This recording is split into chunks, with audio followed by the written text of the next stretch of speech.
All right, ladies and gentlemen, what is the deal? It is Kamikaze Soundwaves joined with Jrpg. And once again, man, we're back at it and going to have a good, fun time as usual.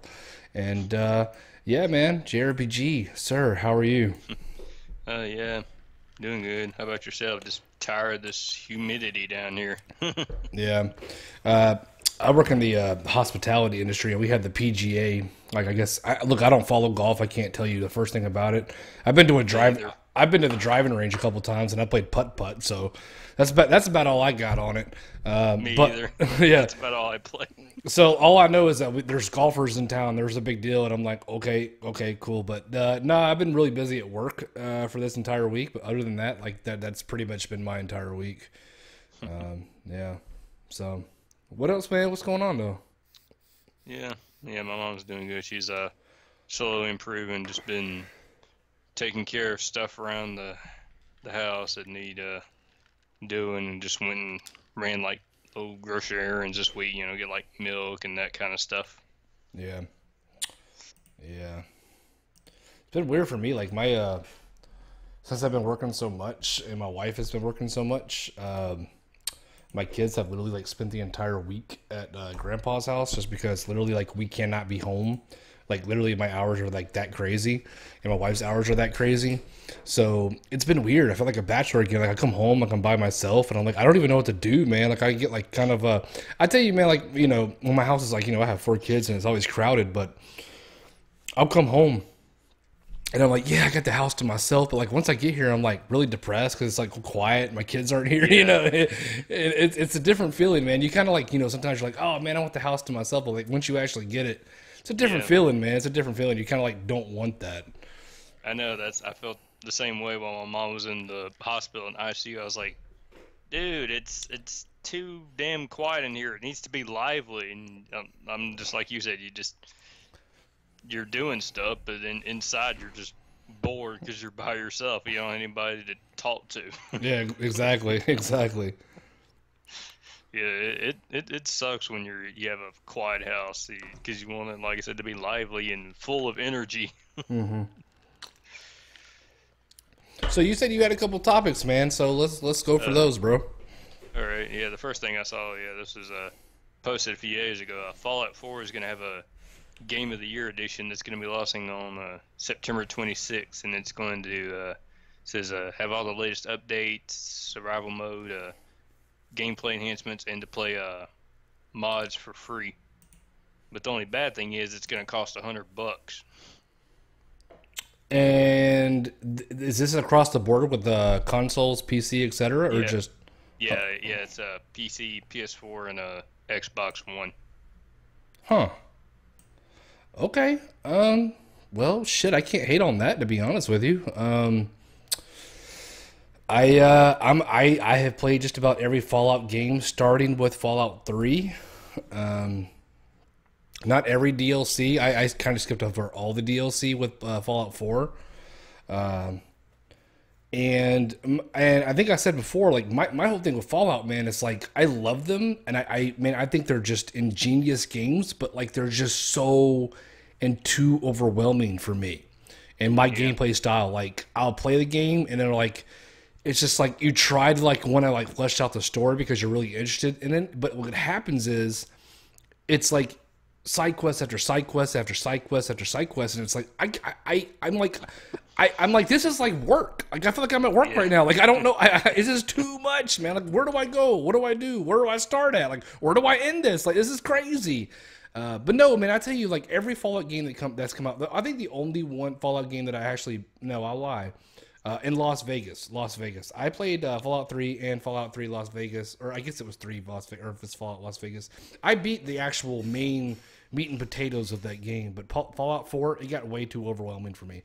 And that's not a bad thing. It's not a bad thing, but for me and my personal gameplay style, like it was too overwhelming for me. yeah. I've watched streams of Fallout 4. Yeah, that game is massive, very massive. So, so you haven't started or played Fallout 4 though, correct? No, I haven't. I want to though. So would that $100 price range be something like you would say, hey, like it's $100 to get all the DLC now? Like, is that something like you would buy that? Yeah, I might, but since it comes out into the end of September, I might wait till Black Friday, which would be like 2 months after that, and see if it gets any maybe slightly cheaper than that, maybe like 10, $20 usually. Okay, fair enough. And Well, and I was gonna say in the second piece of news I saw today, and this just broken. Wow, this is a big one, and Nintendo's in some serious trouble. Uh, I the know where you're going. I saw it too. I know where you're going. oh I yeah, saw it too. Go ahead. But yo, yeah, I didn't even know you were going to bring this up, but like I know where you're going. yeah, the Joy Cons. Let me see. Let me read the name of the company. Uh, yeah, okay, now I see the name. It's a Game Vice, the creators of the WikiPad. It says it's too uh similar to their thing, and they said, oh, they want Nintendo to pay damages and stop Switch sales entirely, which they're not going to do that. They already got games in But that's like development, which comparing like toast to like toast with butter on it. Like it's the same fucking thing though. Like I mean, it's how really is that really damaging like their whole. I mean, it's essentially it's a controller. Like every controller needs to be functional. Every controller kind of has the same kind of functionalities, et cetera, et yeah, cetera. I mean, do they really have a fighting chance in court? It'd be very interesting to see how yeah, that plays out, but I highly doubt they're going to win that case. That's my synopsis. yeah. And if they somehow happen to win, I mean, what's Nintendo going to do for all of us people who've already bought a Switch? And like, oh, return it to us, and you get like a what 150 something dollar credit. But that happens with I think a lot of things. That kind of goes under the radar. That like maybe we don't pay attention to. I think a lot of game companies and game creators or et cetera, et cetera, they probably get sued a lot more than we think of. But since it's Yeah, Nintendo, it's kind of like being portrayed a little bit more. But you have like tons of people who sue everybody for just like, well, it's a little bit like my thing. yeah. Like if that's the case, like, do you have a Jack in the Box fast food place in where you're from? I've heard of it, but I don't think there's any near me, unfortunately. Okay, so Jack in the Box is a fast food restaurant, and essentially what they do is they bite the style of every fast food corporation into one. Like, Wendy's has like the Baconator, they have like the Monster Bacon Burger. They Yeah, have, and then like even Wendy's has like a Junior Bacon. You have Wendy's though, right? yeah, So like Wendy's has a Junior Bacon cheeseburger. They have like the Jack Junior Bacon. Like they literally take every single burger, even Taco Bell, they have tacos and shit. They literally like just take like every single thing they can think from every fast food restaurant and put it all in their one with a very similar name where you can kind of get like the best of all fast food restaurants all in one. So if yeah, that's the case, like I mean, like essentially it is a different taste. I'm not saying like if you went to Jack in the Box and you went to Wendy's, you're getting the identical burger because you're not. But I think yeah, like everyone kind of has their own little play on it. Like Nintendo's gonna have I think a very I mean look they've got enough money to pay for lawyers out the fucking if OJ can kill someone and fucking get away with it like I think Nintendo's fucking they're good to go. They've got too much money. All they got to do is like, find some kind of way to like raise Johnny Cochran from the dead, and they have probably enough money to do that and defend them, and they're good yeah, to go. yeah. But if they happen to lose, they'll just pay the damages, and like I just said, they're not gonna stop the Switch. They already got Mario Odyssey coming out in like 2 months, which they're not gonna halt production on all the games. Like I said, that they got in development, they're gonna keep rolling with this. Yeah, is Mario Odyssey a day one for you?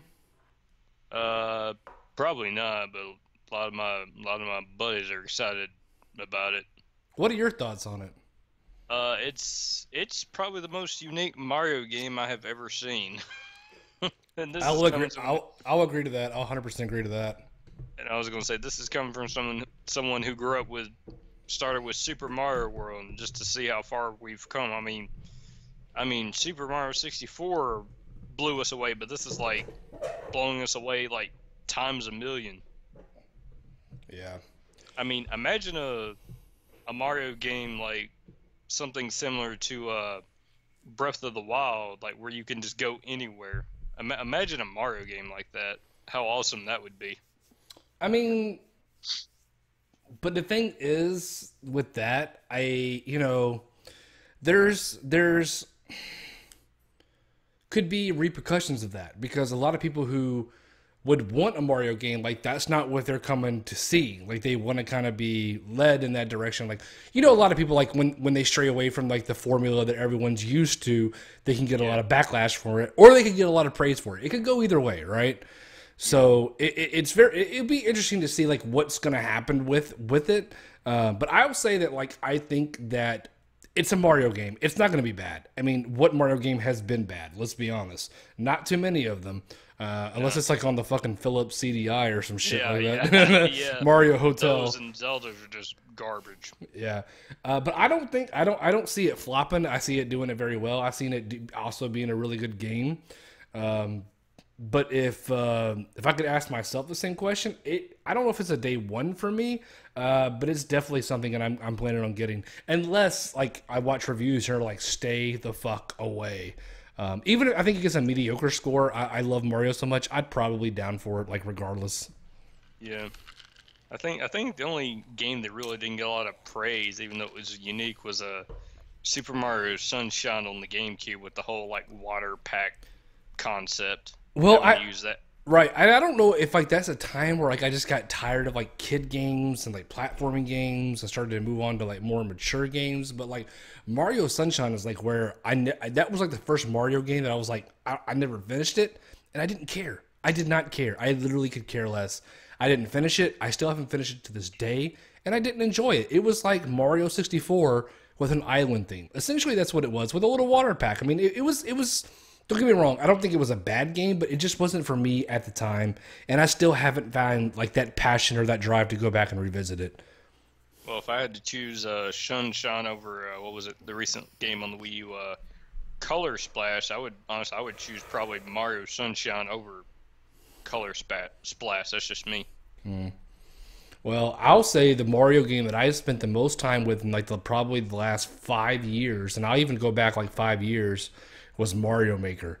When Mario Maker came out, I got it, and I was very enthralled by its whole premise. Man, I spent hours making levels, and actually, like I made the level like when it first came out. I played around with it for a long time, but like I said, like I always buy my Nintendo products for my kids, so I didn't really care too much about it. Like I made some levels and blah blah, and then like my oldest son who loves the Nintendo Wii or the Wii U, no mind you.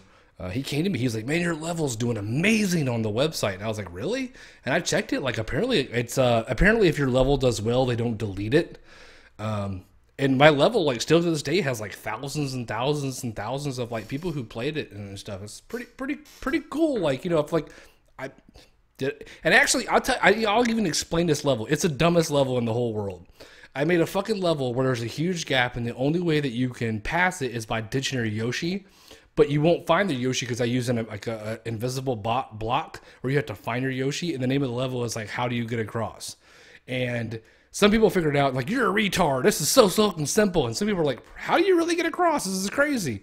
So, no, Mario Maker, man. Mario Maker was very ingenious. I think that was a very ingenious move for that game. Like, to be able to create your own Mario. It's like a game that never ends. It's like infinite DLC. How many levels you can play. But I've learned by playing that game, like people who fucking play it, or who make the levels, or et cetera, like, well, I'll speak for myself, like making my levels, like I made them intentionally hard, like difficult. The only way I would know to beat that is the secrets that I made up from it. And that makes it almost like a Dark Souls type thing. Like you can't beat this level because you've put this tiny hidden little thing, and the only way to publish it is to beat that game or that level just once, and you can publish it. So like you could put like these small tweaks and scary shit and this and that in it, and like the only way you're ever gonna actually beat that level is by knowing exactly what to do.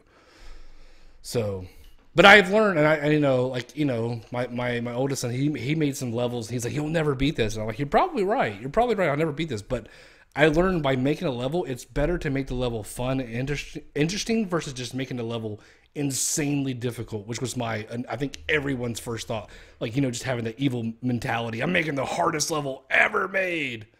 Yeah. Yeah, Gene already has a unboxing of the Sonic Mania Collector's Edition, and also I saw the PC port for Steam is going to be delayed for another 2 weeks. Are you excited for that? I might wait and see like reviews and stuff on it with some other YouTube friends think about it. And the Genesis statue with him standing on the Genesis, that looks neat. Yeah. Well, I mean, I'm a huge Sonic fan. I said it before, and I'll say it again. I love Sonic. I've played just about every Sonic game, mostly. There are a lot of them. I don't play a ton of them, or I not in recent, but like I played about every 3D Sonic game. That I will tell you that much. I'm looking more forward to Sonic Forces, and But I will say in this concept, it does suck that for this collector's edition, you don't get a disc. It's a DLC code, which that kind of sucks. yeah. And if that's what you want to spend your money on, man, more power to you. I won't knock you for it or hate you for it. But the cool cartridge design looks kind of cool. Yeah, but even though you can't stick that in your Genesis, even though that'd be kind of neat. but I mean, even still, like I mean, I could really, I honestly, I'm not really excited for Sonic Mania. Like, I get it. There's the fans of the retro and the 2D, and it's gonna, that's fine, man. Like, but the thing is, like, I think I said this on the Retro Bro show yesterday. Like, I've been there, I've done that. I've played just about every 2D Sonic game. I'm good with it. Like, I don't want to play another one. Like, I mean, if it's great, it's good. Maybe I'll check it out. I mean, maybe if it's getting like stellar reviews, but like, I'm not, jumping the fucking gun immediately looking for Sonic Mania. It's not something that I am dying to have. It's not something that was on my scope or my radar. Sonic Forces, on the other hand, kind of is. So that goes to show you, like, I love Sonic. I really, really do. But at the same token, like, I'm not dying to play another 2D Sonic game. Another 3D Sonic game? Absolutely. Because there's so many more implications and wonders of what that game could be. I think when it comes to Sonic Mania, like, I already kind of know what I'm in for. You run from left, you run to right. You're going to fight Robotnik a few times. And that's what you're really getting. Unless they really are planning on switching up that formula big time, which I don't think so. Probably not. And if you like Super Metroid, I highly recommend checking out Axiom Verge, which the Retro Bro played a few months back. So I have seen that game floating around a lot, and I even think it was a big deal that it's being released on the Switch. Is that really something I really need to check out? Is it really that good? Oh yeah, it's pretty much the closest thing we'll have to like a Super Metroid sequel. That's like the closest we'll ever get. And it's the whole 16-bit style. Well, I will say that I never beat Super Metroid.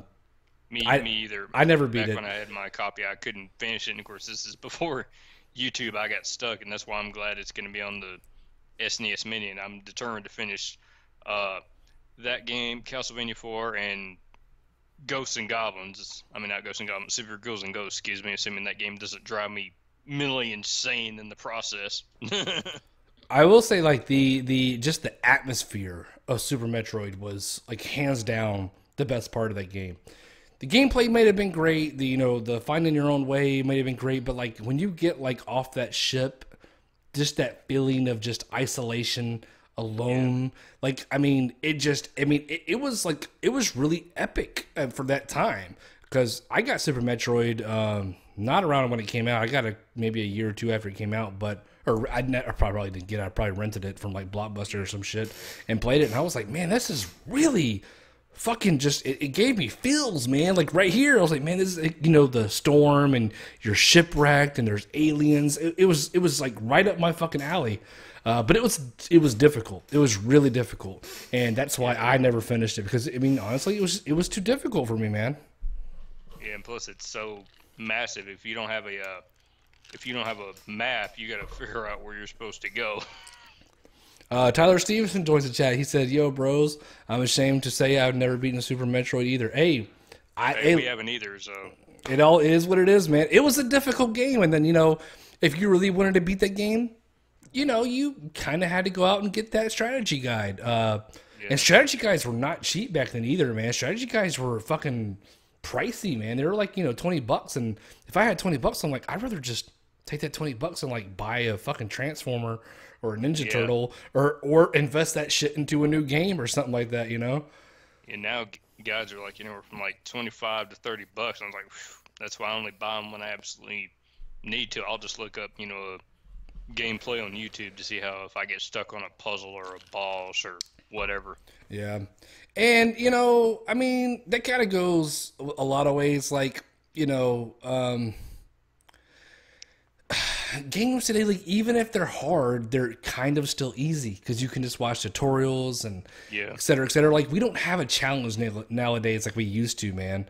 Like No. if you beat a game back then, like that was clear bragging rights. Like man, now if you beat a game, you're like you fucking cheated. You don't you don't get to like argue. You know what I mean? Yeah, but some games were like, insanely difficult. I didn't feel bad having to use a game genie with Contra 3 because uh and if you want to discuss this topic, how do you feel about games that have the classic two-hit death kill, or like Contra, which is even worse, having one-hit deaths? So like, oh, you got to be careful where you're going. Oh, oh, you get hit by a little pixel shot. Oh, dead. Man, you're gonna have to put me like in a padded room for some shit like that, dude. I'll fucking lose it, man. Maybe then, like, I guess I was accepting to it. It was normal. Yeah, at the time, yeah. Like now, if I'm playing a game like that, I'm like, fuck this shit, I'm out. Like I'm not. This is look. I know my place when I'm a gamer, right? There's certain games that I'm good at.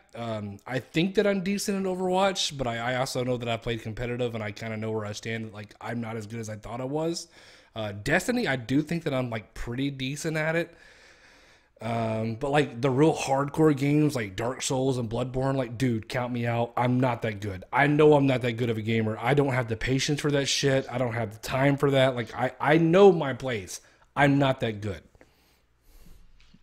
Yeah, I mean, who has the time to play, like, say, level A half a dozen times to master it, then move on to level B and master that, and then move on to C and so forth? I mean, who has that kind of time anymore? Right. And there's people who do, and there's people who have natural talent for that type of game, and people who are just, fucking OG fucking I've been playing games since fucking, Atari, man. I'm the master of everything. Well, I beat Donkey Kong and shit. Well, good for you, man. Like, I'm fucking not. Like, I'm not. Like, I think there are certain games that I'm decent at. And, Yeah, just by the in way, same I actually, hey, look, dude, man, I will give fucking respect where respect is due. I watched your Mega Man stream the one time. Dude, you're fucking really good at that fucking game, dude. Like, no bullshit, no blowing smoke, man. You're fucking really good at that. Yeah, but you should have saw like near the end. I'll send you a link to the level that was like really pissing me off. It's like there's like near the like one that when you get to Wily's castle, there's like the first of four stages. You gotta go like jump, jump, jump, slide, and you gotta do it like constantly. And I'll probably probably next weekend I'll probably maybe stream that one level and I'll show you how frustrating it is. Yeah, It took man. me like that's the level that I was like really stuck at, and it took me like 3 hours to finish. And then when I finally got to the halfway point, I was like, yes, and then auto save. I'm like, oh yes, thank you for save states. And of course, I got to the boss and infinite like save state, so basically infinite retry. So I'm like, I can try as many times as I need to. Yeah. But after I got past that, it was just boom, boom, boom, and finished it. What's And your one- what? No, go ahead. Go Oh, ahead. Go go ahead. ahead. No, you go ahead. Go I was ahead. gonna say, and one guy showed up in the stream. He's like, did you finish? I'm like, yeah, you're watching the ending now. You came in late. But What's yeah, your you start saying, what's your skill like level on like Mega Man X? Are you beast mode on that shit too? Oh yeah, those I'm good at. I've finished X 1 through 6. I still need to finish X 7 and X 8, but I never did touch the command mission, which is kind of like a action RPG. If there is some type of like collection on PS4 and Xbox One that has all 8 games in it, I'll buy it. I mean, I'm a lot better at the X games than I am the classic stuff. Like try playing Mega Man 1 knowing it has no E-cans whatsoever. Well, yeah. Look, I like I said, I played the original Mega Man games. I never finished a single one. look, I know my place. I know where I know what I'm good at, and I know what I'm not good at, and I know that I don't have the patience for certain things. The original Mega Man games, I do not have the patience for that shit, man. But Mega Man X, that was a big deal for me because I didn't have a Super Nintendo. My friend across the street had one, and I always had to like go to his house to like watch him play it, and he'd let me play it, and I was obsessed with it because it was like something I didn't have. When I eventually got a Super Nintendo, the first game that I think that I actually got was Mega Man X, and I could not stop playing it. I could not stop playing it. So like I know where all the power ups are. I know where all the E tanks are. But Mega Man, like after that, Mega Man 2, 3, whatever, et cetera, et cetera. Like no, absolutely not. I know in the original Mega Man X, like I know which power ups to use on which boss, which ones do the most damage. But after Mega Man X, like after that, like no, I couldn't do shit. Well, if they ever come out with a collection like I said for PS4 and Xbox One, I'd love to watch you stream that, and I'd probably do the same. Well, Mega Man X, yeah, I'll play. I mean, I have Mega Man X on the Retro Bro that I bought from the Retro, or the Retro. You could stream it that way. Yeah, and I actually, I have that. Like, I actually even streamed that for like one time, and I think I was like kind of drunk as I usually am, and I was playing it. And I think I got the like fucking Ice Penguin. I was like, it's too hard. Like, what the fuck? Ice Penguin was like the easiest fucking boss in that fucking game. No, man, no, but for real, man, props where props are due, man. You're fucking beast mode on that game. And I was watching, I was like, damn, this dude's fucking killing this game, man. Good shit, dude. Really good shit. Yeah, Bob Phoenix and Tyler stopped in for a brief minute. Tyler said he had to go to work, and Bob stopped in for like a minute. But yeah, Retro Bro never showed up though. Yeah, he's apparently at some gaming retro or expo tonight or some shit like that. He did the podcast last night. Yeah, I saw that. Yeah, it was kind of cool. That was the first time I ever actually like talked to BMG like in person, man. He's a cool ass fucking dude, man. I like BMG, man. He's a cool fucking guy. Yeah, I'm so too. I watched a few of his gaming let's plays and streams. He's a cool dude. Yeah, most definitely. So, so I think our last stream. I talked about, not being able to stream the Switch, and I needed a certain piece of hardware, which was, I thought called, it is. It's not what I thought. This is what it is. It's an HDMI to HDMI audio extractor. Right. So it came in the mail today. It doesn't fucking work. It does work, but it doesn't work with my Elgato, my streaming device. And I actually have it right here. So this is about the going price for these. They're about, you can find them for like $7, $5. They get terrible reviews. This was the one that had 5 stars on it. And I'm holding it upside down because I'm a retard. It's an HDMI to HDMI audio extractor. So basically what it does, you still keep your quality of all your HDMI, et cetera, but it just takes the audio and puts it in this little port. And you can use this and plug it up to, like, if you have a surround sound, headphones. It basically has a 3.5 millimeter jack on it, right? So, got it today, came in the mail. I was super excited. I plugged it up, and it works. I tested it without using my Elgato, because that's what my capture card, that's what I use. And it works. It does work. But it's not compatible with my capture card, my Elgato. And it has pissed me off to no fucking end. It was really disappointing because I thought it was going to fix the issue that I had with it, that I would be able to stream with it, use headphones. And look, you don't need to stream with headphones. You know that. But my thing is, I like to have the audio in my headphones where all the sound is off in my room. That way, the only thing you hear from me is my voice. You don't hear the game audio. You don't hear me clicking. You'll hear me clicking the buttons, but you don't hear nothing from my TV or feedback or nothing like that. I like my room to be silent when I stream. Like I said, I think I told you before you even started streaming, like I'm a stickler for perfection, man. Everything has to be right, or I won't even do it. But anyway, I was gonna say I'm surprised Nintendo didn't implement streaming into the Switch, since that's becoming like a big thing now. You would think that Nintendo would have that in a patch by now. But at the same token, like, if you stream any Nintendo games, they just fucking flag your video immediately anyway. So I don't think they're clearly like okay with it. I don't think they Well, I mean, really. streaming like non-Nintendo stuff. I mean, sure, I wouldn't flag. I mean, not flag. Bleh, stream like Mario. I would stream like third-party stuff. Yeah, but there's, I mean, like, not too many people are going to stream third party stuff on a Nintendo. Like if you're buying a Nintendo, like I think that we can safely say if you're buying a Nintendo console, like you're clearly buying it for Nintendo games, right? I don't think. I mean, don't get me wrong. There has been some great third party games on Nintendo consoles. Don't get me wrong. I'm not saying that, but I will say the majority of people who buy a Nintendo console, like they're looking to play the next Zelda, Mario Kart, what have you.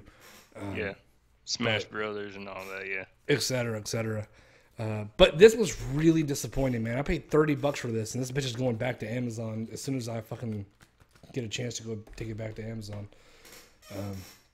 But no, it was really disappointing because I thought it was going to work. But what happens when I plug it to my Elgato? It's just my Elgato like notices that it's accepting it, and it literally just says, "Nope, fuck that shit. That shit ain't working with me." Like it's literally like it's just it doesn't accept it. It doesn't work with it. But I took out my Elgato out of the equation and just plugged it straight to my TV. And yes, it does work. It does work to say the way that it says it does, but it does not work with my capture card, which is really disappointing. I even hit up Down Phoenix today, like on Messenger. I was like, "Hey man," because I know he has a Switch, and I was like, "Have you found a way to stream the Switch with headphones?" And I was throwing out my scenario to him, and I think the most logical way to do it at this point is you have to have a monitor that has an audio jack into it. That's about the only way to do it at this point. And I use a TV. Like I know a lot of people use monitors for streaming everything they have, but I use a legitimate TV because I'm old school, man. If I'm not playing games on TV, I don't feel like it's right. You know what I mean? So that's about at this point. Like that's the only way it's going to happen. Yeah, it's like I said before. Nintendo's always playing catch up, either when it comes to features or just stuff in general. Yeah. So I will say today I spent at least 3 hours because I was off today. I spent about 3 hours playing Splatoon 2, and I will say, man, it's good. It's really good, man. It's really good. The story is the same as it was, but I will say if the formula isn't broken, don't fix it. And the story is more of the same, but still, it's entertaining. It's fun. There's no story there. I mean, it's just like the same shit that it was before, but the same token, it's like really, I think this is not story driven. It's more the gameplay that carries this more than anything.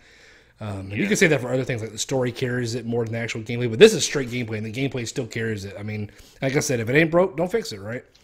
And the multiplayer is just as good as it was before and just as addicting. So I will say, first synopsis of my 3 hours playing it, I really like it. I really, really like it. I can't wait to play more of it.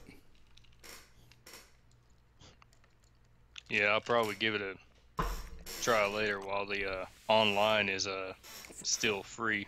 So when is the $20 thing come out? Is that next year? That's next year, right? Yeah, it's sometime in 2018. Nintendo didn't specify when exactly. That's fucking crazy. I remember I saw that and I was like, I knew it was coming. I knew it was going to happen. Fuck. Another $20 I got to spend. I mean, it's $20 a year. I guess it's not terrible, but at the same token, it's like, it's $20 a year. Like, you're not even implementing anything into the service. You're just giving this, availability to play online. It's not really inventing the wheel with, chat or streaming or anything, but you're just, hey, well, now you guys got to pay us $20. And you can pay by, I think the month or 3 months and a year. But still, fucking a year, I mean, come on. $20, I guess it's not bad, but you're not giving them anything for it. Yeah. But we'll have to wait and see, like I said, if they make it worth it, but we'll have to wait and see. I mean, sure, like I said, it's not going to be on par with Xbox Live, but hopefully it will be good enough to justify the price. And like you said, they have to pay money for servers and everything else. Tyler Stevenson says, "Hey guys, I'm taking a road trip with the family up to the solar eclipse." Oh, that's cool. I forgot that it was actually happened. Yeah, that's pretty recent.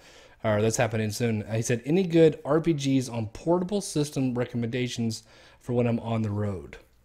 I, Uh, I would ask him, what do you have? A DS, PSP, or what?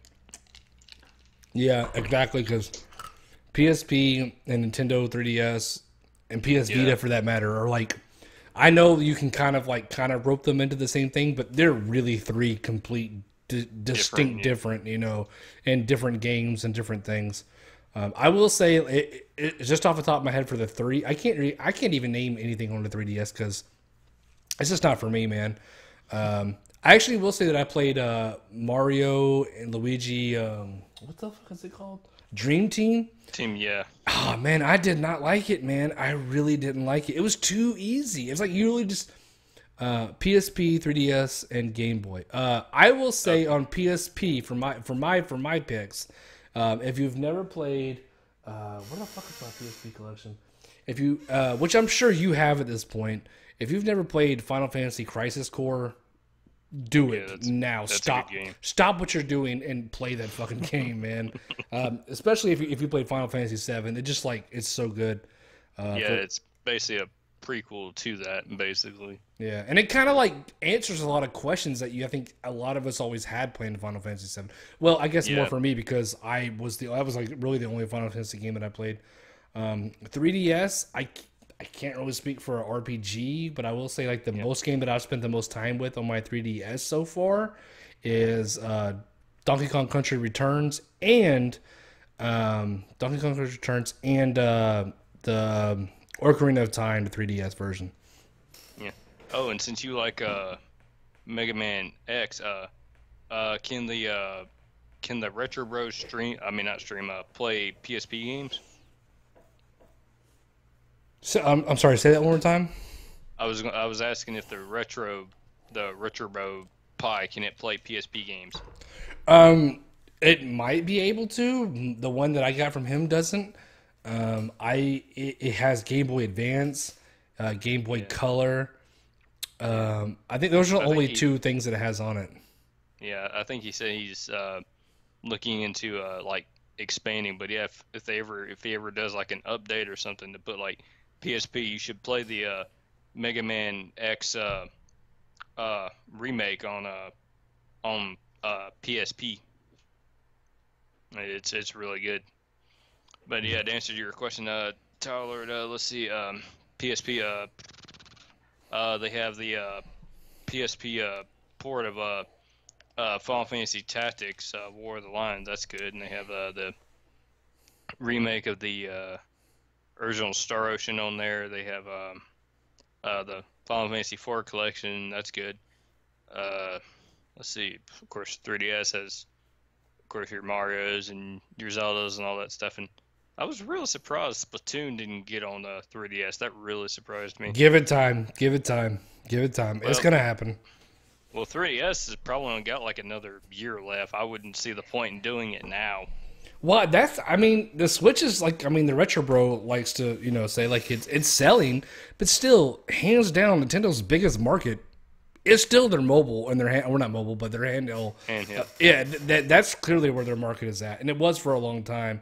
And there are people who are obsessed with it, man, obsessed with it, and I don't see that changing anytime soon, especially for the Pokemon games. Yeah, and since you like Final Fantasy, I assume you might want to play Bravely Default. That's a really good game, man. I've heard of that. Is that really that good? I heard it got really good scores and etc. But it's like it's like a real time RPG, right? Yeah, it's good. It pretty much plays like old school Final Fantasy, like turn based and the whole job system thing. If you ever like get more 3DS games, I would recommend it. And I wouldn't recommend downloading because I've heard it's like huge. You're better off getting a physical copy. Dr. Jervis joins us from Twitch. He said to play Pokemon Red on the Game Boy. Now, I can't speak for the Pokemon games. I can speak from like my oldest son's perspective on them. He loves them. And I know a lot of people do, but I just was never into Pokemon. It just wasn't my thing. But I've got him a Pokemon Sun for his birthday last year, or for Yeah, it was his birthday last year, and he really likes it. He's spent a lot of time with it. Have you ever played any of these like Pokemon games, like on the Nintendo and stuff like that? Like, do you even like know what they're about? Like, I've never even tried one or watched anything on them. Well, if you've seen the TV show, it's basically you just go around and play the gym leaders and get the 8 badges, and then you just try to be the top Pokemon trainer or whatever. I didn't really get into like playing Pokemon until like 3DS. I just decided to pick up Pokemon X, which I need to finish. But yeah, a lot of people love the old school one. I remember when they announced when Red, Blue, and Yellow were coming to 3DS. Man, I saw like tons of reaction videos. Everybody's like, yes, yes, and people just people just went ape shit, man. It was hilarious, dude. Yeah. And also they got a gold and silver going to the 3DS Virtual Console. But I was thinking about this a lot. Even if all the classic Pokemon games are downloadable, it's like you said, people are still gonna want the old original legit copy. Collectors are gonna want that. Yeah. Well, I mean, yeah, I mean, Pokemon's just like it's just like to me, it's just like this weird element thing. Like I don't I guess I can understand and appreciate it, and maybe maybe good for you, man. But it's not my thing. Like I just never followed it. I never understood it.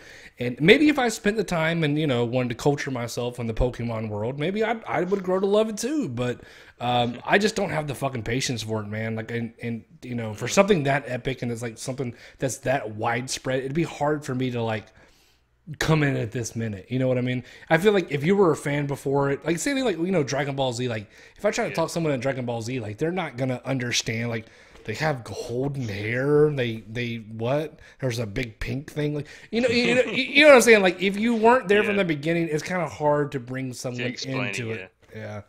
So that's where I stand with Pokemon anyway. And Nintendo just announced another 3DS themed system. It's going to be a Metroid theme, and it's going to release around the same time as the Metroid 2 Return of Samus, but of course it's not going to come with the game, which is retarded. You spend $200 for just the system with the cool design and no... What are your thoughts on the new 3DS XL not coming with the AC adapter? I still say that's bull crap. Yeah. Because, like, say if you upgrade, you trade in your original to GameStop, well, you still got to go out and buy an adapter anyway, because how are you going to play it without it? That's what I'm getting at, and I've said it before, and I'll say it again. Only Nintendo can get away with shit like that. You think that if Sony released another PlayStation, they're like, well, you guys probably have your adapter from your old one. Just buy this one. And it doesn't have an adapter. You probably have one laying around the house. Like, fuck you. That thing was expensive, too. It was like $200. You can't throw a fucking charging unit into it? What pieces of shit are you? I mean, I don't... I was going to say, and funny how they're including one with the 2DS. The 2DS XL only because it's $150 and because it doesn't have the 3D and because Nintendo say, oh, we're saving $50. So, okay, let's throw one in there. But for the new 3DS, Yeah, I mean what kind of logic sense does that make? Yeah. What kind of logic do you have to have as a company? Like, for example, you go out, I mean, I'll put like in several examples. You fucking go and buy the new Xbox One X. That's the newest version of this console. Well, you probably already had an Xbox One. Just use the fucking charger from that. Are you fucking kidding me? Like, what is your thought process? Like, were you fucking eating paint chips under a power line when you were a kid? Like, what the fuck is wrong with you guys? Like, you can't throw a power adapter into a $200 handheld, and handhelds need them the most. Right? Like, I mean, it's a very intricate part of the fucking thing because if it's a mobile, like, console thing, you're going to be taking it around, going here and there. Like, I mean, like I said, Nintendo is the only company that has the balls to do this shit. And maybe they should be saluted for it. And maybe they should. I mean, but I won't salute them for it. I think they're fucking terrible, fucking just... It's like Yeah. fucking North Korea, man. I mean, Yeah. it's like they have this dictator, and it's like, if I lived in North Korea, like I have to listen to what the fuck he says. He's gonna shoot me in the face with a revolver, man. You have to just do what they say if you want to keep having their things.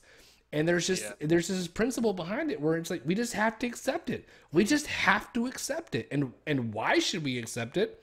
I don't know. I guess we've all become numb to it, like you said, and we just just let it blow over. And like I think I said it before, it's like we accept this shit from Nintendo. We Yeah. accept it. I And accept it, but I don't like it. but the thing is, like, you can't argue with it. And until the day that people band together and say, that's enough, we're not going to buy it. But the thing is, you'll have people who will say, oh, you're not going to, oh, you're going to have this. Well, I'm not buying that. And you know what they do? They go out and fucking they buy it. Yeah, but They anyway. buy it. They fucking buy it anyway. They're not this passionate. They're upset, and they got to make their videos. Hey, you know what? Fuck Nintendo. I'll never buy another Nintendo. Hey guys, I got a Switch today, and it's like I get it. I understand it. You want to have your voice and your opinions validated. I get it. I understand it. I accept it. But it's like, if you really disagree with the things that are happening, you can make a change. You really can. You have the power to not buy it. You have the power and the ability to just say, I'm not gonna pay any attention to it. Yeah, but all the big YouTubers, they're not gonna stand up and say do this and that. They have like Nintendo and all these Obligations. companies in their back pocket, and they want to keep getting stuff for reviews and whatnot. They're not gonna. We, the middle size and the little people, we're the ones that have to stand up and say something. Yeah, but at the same time, like, nobody gives a fuck what we gotta say. Yeah, I know. I mean, honestly, I'll be real. There's some guys like, oh, Nintendo sent me a review copy of this game, and I'm like, hey, I'm Kamikaze Soundwaves. I bought this game and it's shit. Like, they're like, dude, shut the fuck up. No one cares. He got a review copy from Nintendo. He knows what he's talking about because they gave it to him.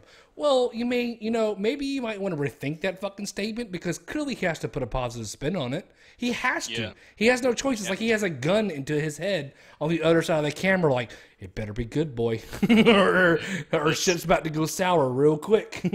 That's why I'm glad I don't get reviews copies of stuff, because you have to play by the company's rules. You have to say positive. You can't really say negative. But honestly, what I would do is get all the positive stuff out of the way. Then after the NDA or whatever it's called is passed, and if I see negatives on said game, I'm gonna post a follow up and say, this game sucks because of so and so reasons.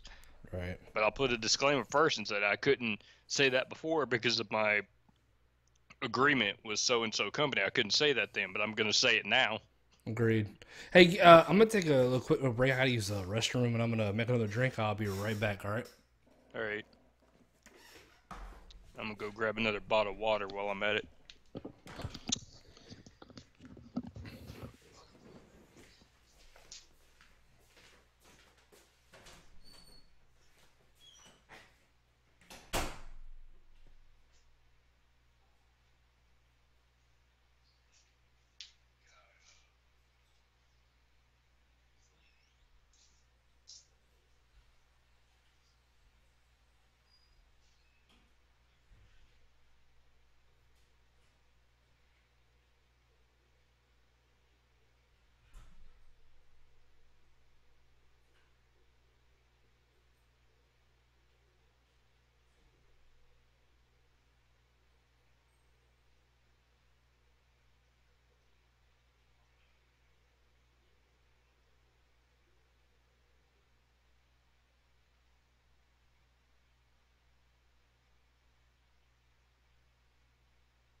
Well, you got any questions for me, Tyler Lord, while we wait for Kamikaze to come back?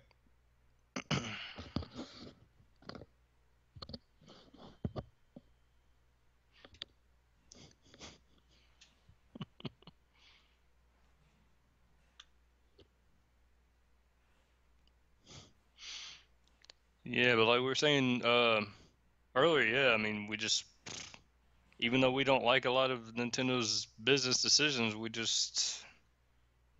become numb to them and accept them. Like I said earlier, I accept a lot of their stuff, but that doesn't mean I like it.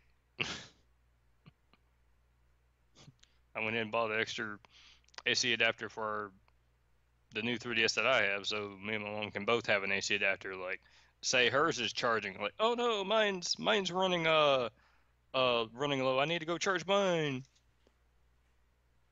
Uh, well, since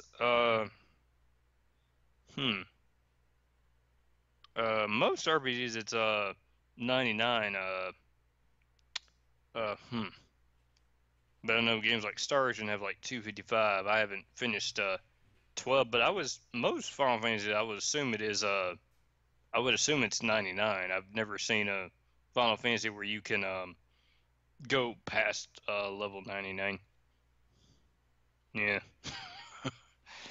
But I will say they need to get with the times and let people stream their games. I mean, and all companies in general need to get with the whole free advertising thing. I mean, I'm putting your game out there, but companies like Nintendo have the mindset. Oh, I've seen the first 30 minutes of the game. It's not gonna people gonna want to go buy it.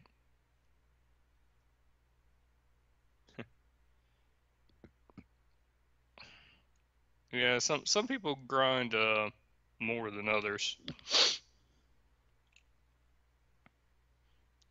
Yeah, I got about halfway in 12, but I just decided to just restart from scratch. Because, like I said, I haven't had much time to play lately. I've been busy looking after my mom for the past couple of weeks, and she's gradually getting better. And and yeah, I was rewatching your uh Crash 2 stream a lot. I'm very tempted to get that game on Black Friday when it goes on sale. Still can't believe people compare that to Dark Souls. Stupid.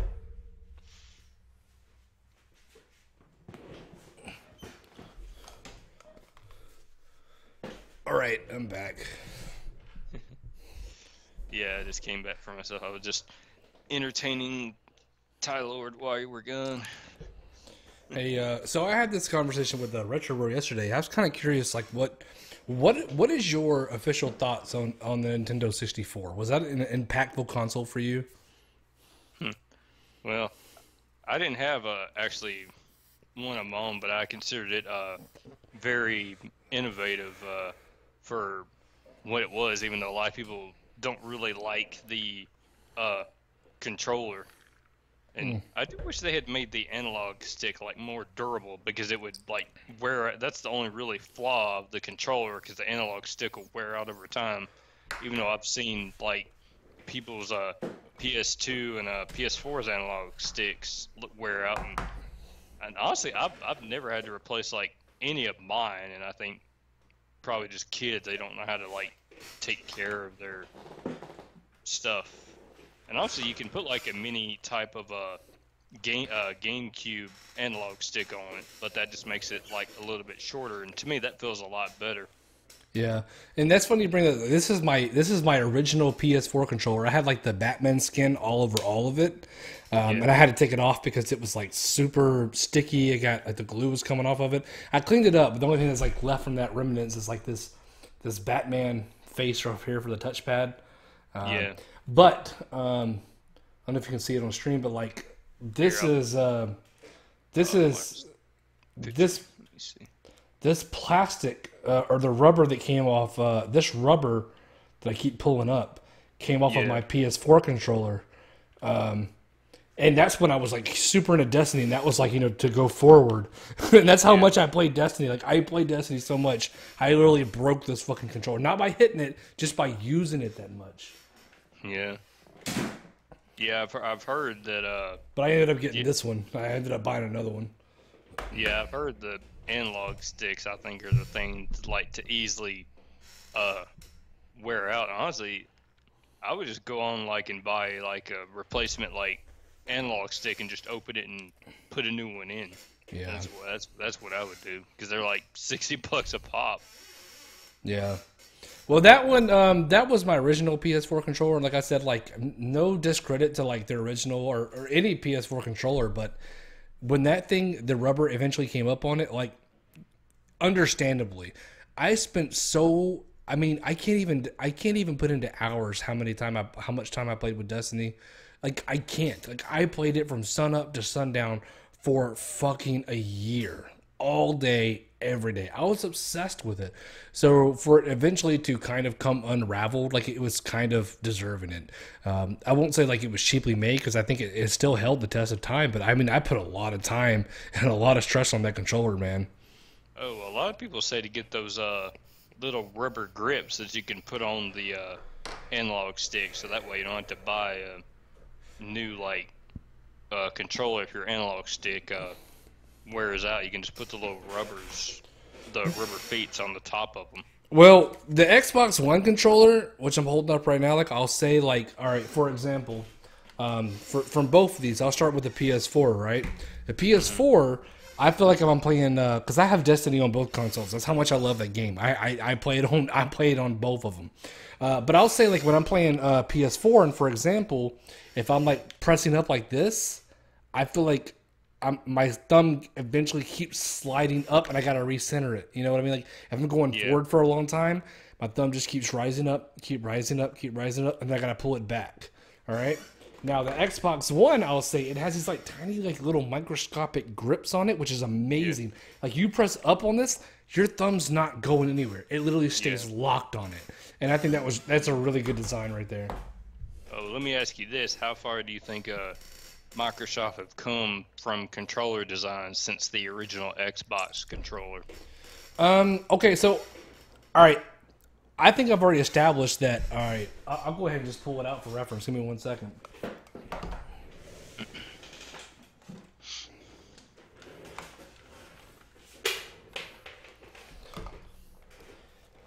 I had to unravel the cord.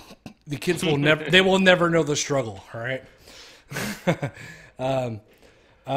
But this thing right here, the Dreamcast controller, I don't care what you want to say about it. This is a good fucking controller, man.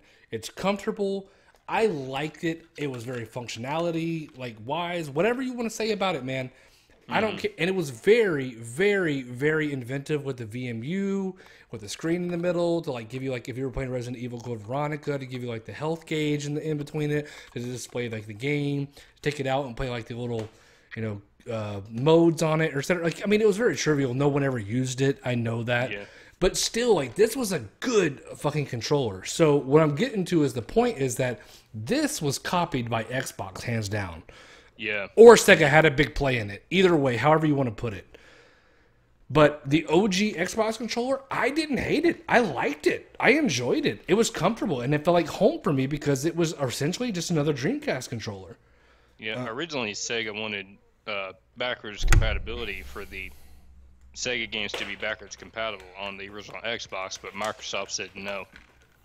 Yeah, these kids right here, they don't know how to do this. They don't know how to wrap up their fucking cords, man. Yeah, because they're so used to wireless. But we grew up with wired. Yeah. But, no, so I guess to answer your question, like, I guess the progression that they've made, I will say all right, I love the Xbox 360 controller. I think it's one of the best controllers of all time. And but the D-pad sucks. But I think a D-pad on pretty much anything sucks, really, if you ask me.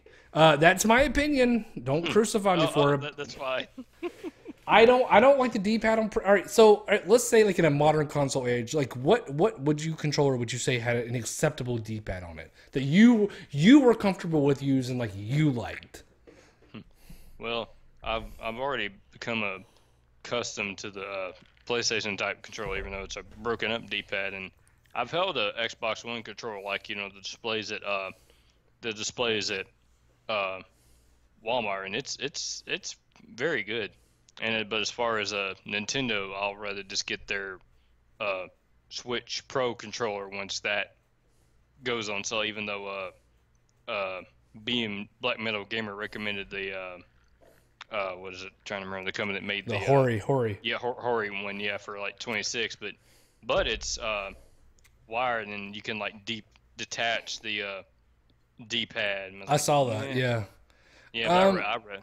Oh, go ahead. I was gonna say I'd just rather just wait till it goes on sale, or if there's a game that that's coming out like in a few months that I want to play, I may just shell out the $70 depending at Black Friday if it's not on sale and just get it.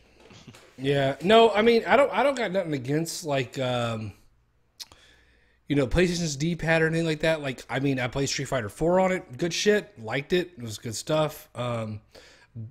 I will just say, like, D-pads to me, like, they're there because I feel like they just have to be there, or there's going to be fucking riots in the street. If you took away a D-pad away from a controller, people are going to lose their fucking minds. There's Well, I was gonna say, remember the Atari 2600 didn't have a D-pad; it was all just a joystick and a button. But coming like from the Nintendo age, like the NES, Yeah, going forward, every controller has to have a D-pad. It has to have it. I would say not necessarily. I think D-pads have been phased out a while ago, but there's people now. I will say, like, I play Street Fighter 4 and I use my D-pad on it yeah, because the analog to me is just foreign for a Street Fighter game. Because yeah. It doesn't feel right. right, exactly. For any fighting game, no, mind you, unless it's something like Tekken, who like completely relies on the analog stick to it, you know. Yeah, So I will say, D-pads in general, I think that they've been phased out a long time ago. I think that we could definitely move forward without them, but I think there, like I said, there would be a huge uproar if there isn't one. backlash. Yeah.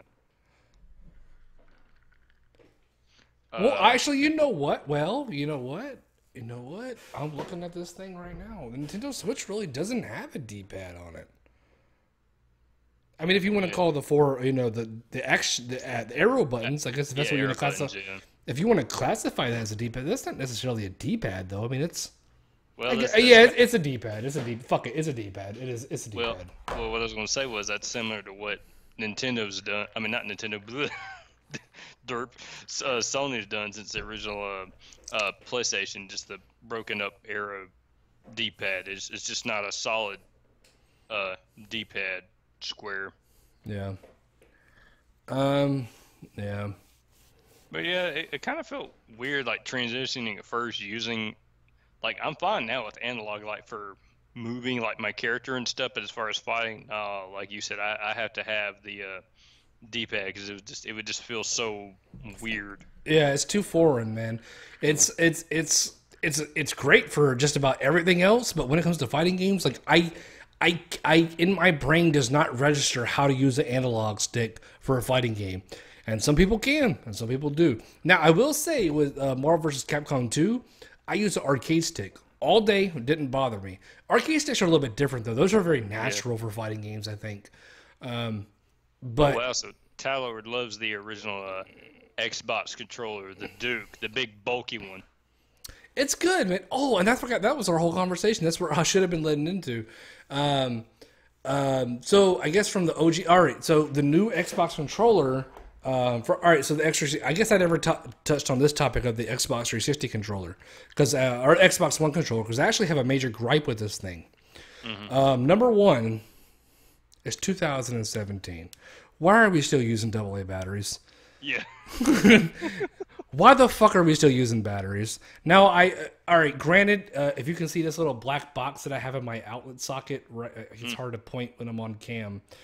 This thing right here is a recharge station for my 8 AA batteries.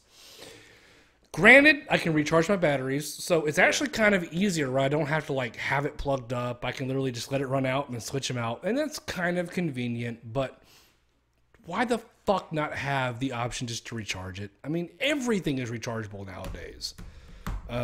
So that's kind of a gripe with it. I will say that like I don't hate on it, but I also appreciate it. Now, another big gripe that I have with it is the triggers.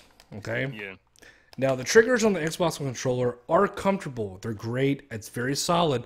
But these little inner edges right here, when you hold down the trigger, like you can feel these edges.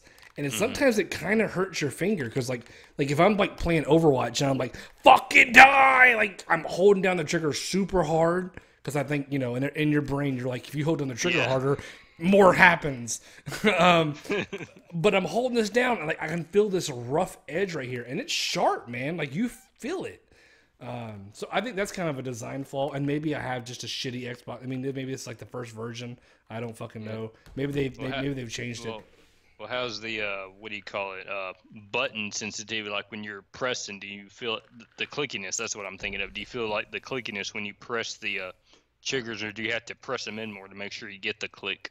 No. Everything on this, like the Xbox One controller, is very solid. Don't get me wrong, I love it. Hands up from top to bottom, man. It's a good, it's an amazing controller. I enjoy it.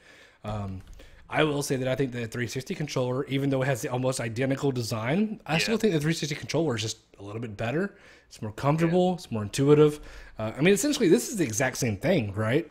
Yeah. The only thing they changed was the D-pad. But here's this thing right here, which was, I mean, Microsoft, they need to learn their fucking lessons sometimes. Like, for example, the fucking PS4 had the audio jack and all that shit already built in, man. Like, how is that such a big oversight to not have that? I had to buy this right here off of Amazon. It was like, $15, but it's the adapter where I can use my own headphones to plug it into it. But there is a big, I will say all right. So this is a really good point. A huge difference from the PS4 to the Xbox One when it comes to streaming wise is when I use my PS4, I have to use an audio splitter, which is like this thing right here, right? So I'll plug this into the bottom of the controller. I have one aux cord going to my headphones. I have one aux cord going to my capture card because that's the only way for it to work and to pick up your game audio. Because once you switch over to headphone mode, it takes away your HDMI sound. Now, I will say the Xbox One did it right, because when you use this adapter, it still takes your HDMI sound, and you can just plug your headphones straight to this thing. Like, there's no, like, extra cord going to this, and your head doesn't, like, it's on fucking life support. So, no, I think the Xbox One got it right in that degree when it comes to streaming. I think they did it very well and very smart. Well, let me ask you this. Is it like the PS4 where you just click start stream and you can just stream immediately, or do you have to do like extra steps? Basically, if you want to stream on the Xbox One, you basically have two choices. One of them is Mixer, which nobody is on Mixer. If you're on Mixer and you have a big following, good for you. But the other, basically, they do have a Twitch app, but it's not intuitive. Like, for example, the PS4, you can literally just click the button, go to it. You literally have to download the Twitch app. You use the Twitch app. And I have an Xbox One camera, the Kinect, et cetera, et cetera. But it's like so many extra, like, it's not a big deal. It's very trivial. It's very easy to figure out, but it's like just a few extra steps. But like, it's still like those extra steps just like make it inconvenient. It's like you could have made this so simple and dumbed it down for like a monkey. Like, just press a button and go. Like, we don't need these like eensy weensy tiny little steps and do this and that. Like the PS4, it's like you bring that shit up, you fucking go. You got an option for chat or no chat. You don't need to use a chat. You just want to use your camera. Fine. It's very intuitive, very straightforward. Xbox One, it does work, but it only works for certain platforms and it only works in a certain way, which is like very disappointing. So it's just like casual gamers are not really a big fan of updates, and that's why recently I wanted to update my PS4 before I started streaming the Mega Man collection, because I hadn't updated it in a while, and I think now it's up to I think the newest update is going to be, I think, like 5.0, and I think it said it has some type of like Twitch update or something. Well, I haven't streamed on my Xbox or my PS4 in a long time, but I will say I appreciate the fact that I can plug like this bad boy, my Blue Yeti, up to it and use this as a microphone, which is really dope. It's very plug and play. It might work on the Xbox One. I'm not sure. I haven't tried it, but I don't think it works. I like that they are very understanding of the streaming culture and the way that we're going, and just very knowledgeable about it, and saying like, hey, you may not have the money for this computer and this and that and blah, blah, but if you want to stream, man, we're going to give you all the all the opportunities right here in this package, which I think is brilliant. Yeah, have you tried playing 360 games or OG Xbox games on your Xbox One? I did play, yeah, I played a few of them. The ones like, the updated list that came out not too long ago. They added some more games to it, but originally I played Halo. What's the one? Halo. I gotta fucking look at it. It's Halo. Combat Evolved. No, Reach.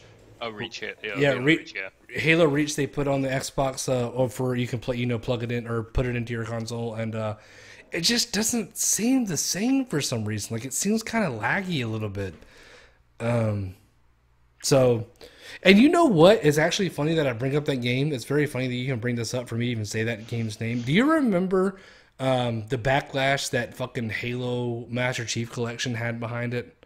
Yeah, because it didn't work at launch. None of the online worked, and just the various other issues that it had. Yeah. So I remember. Correct me if I'm wrong. You may know an answer to this, but 343 said we're sorry, we fucked up. We're gonna add Halo Reach, or it's not Halo Reach. I fucked up. It's not Halo Reach. It's what the fuck? Hold on, I gotta look at my fucking game collection. 1 second. All right.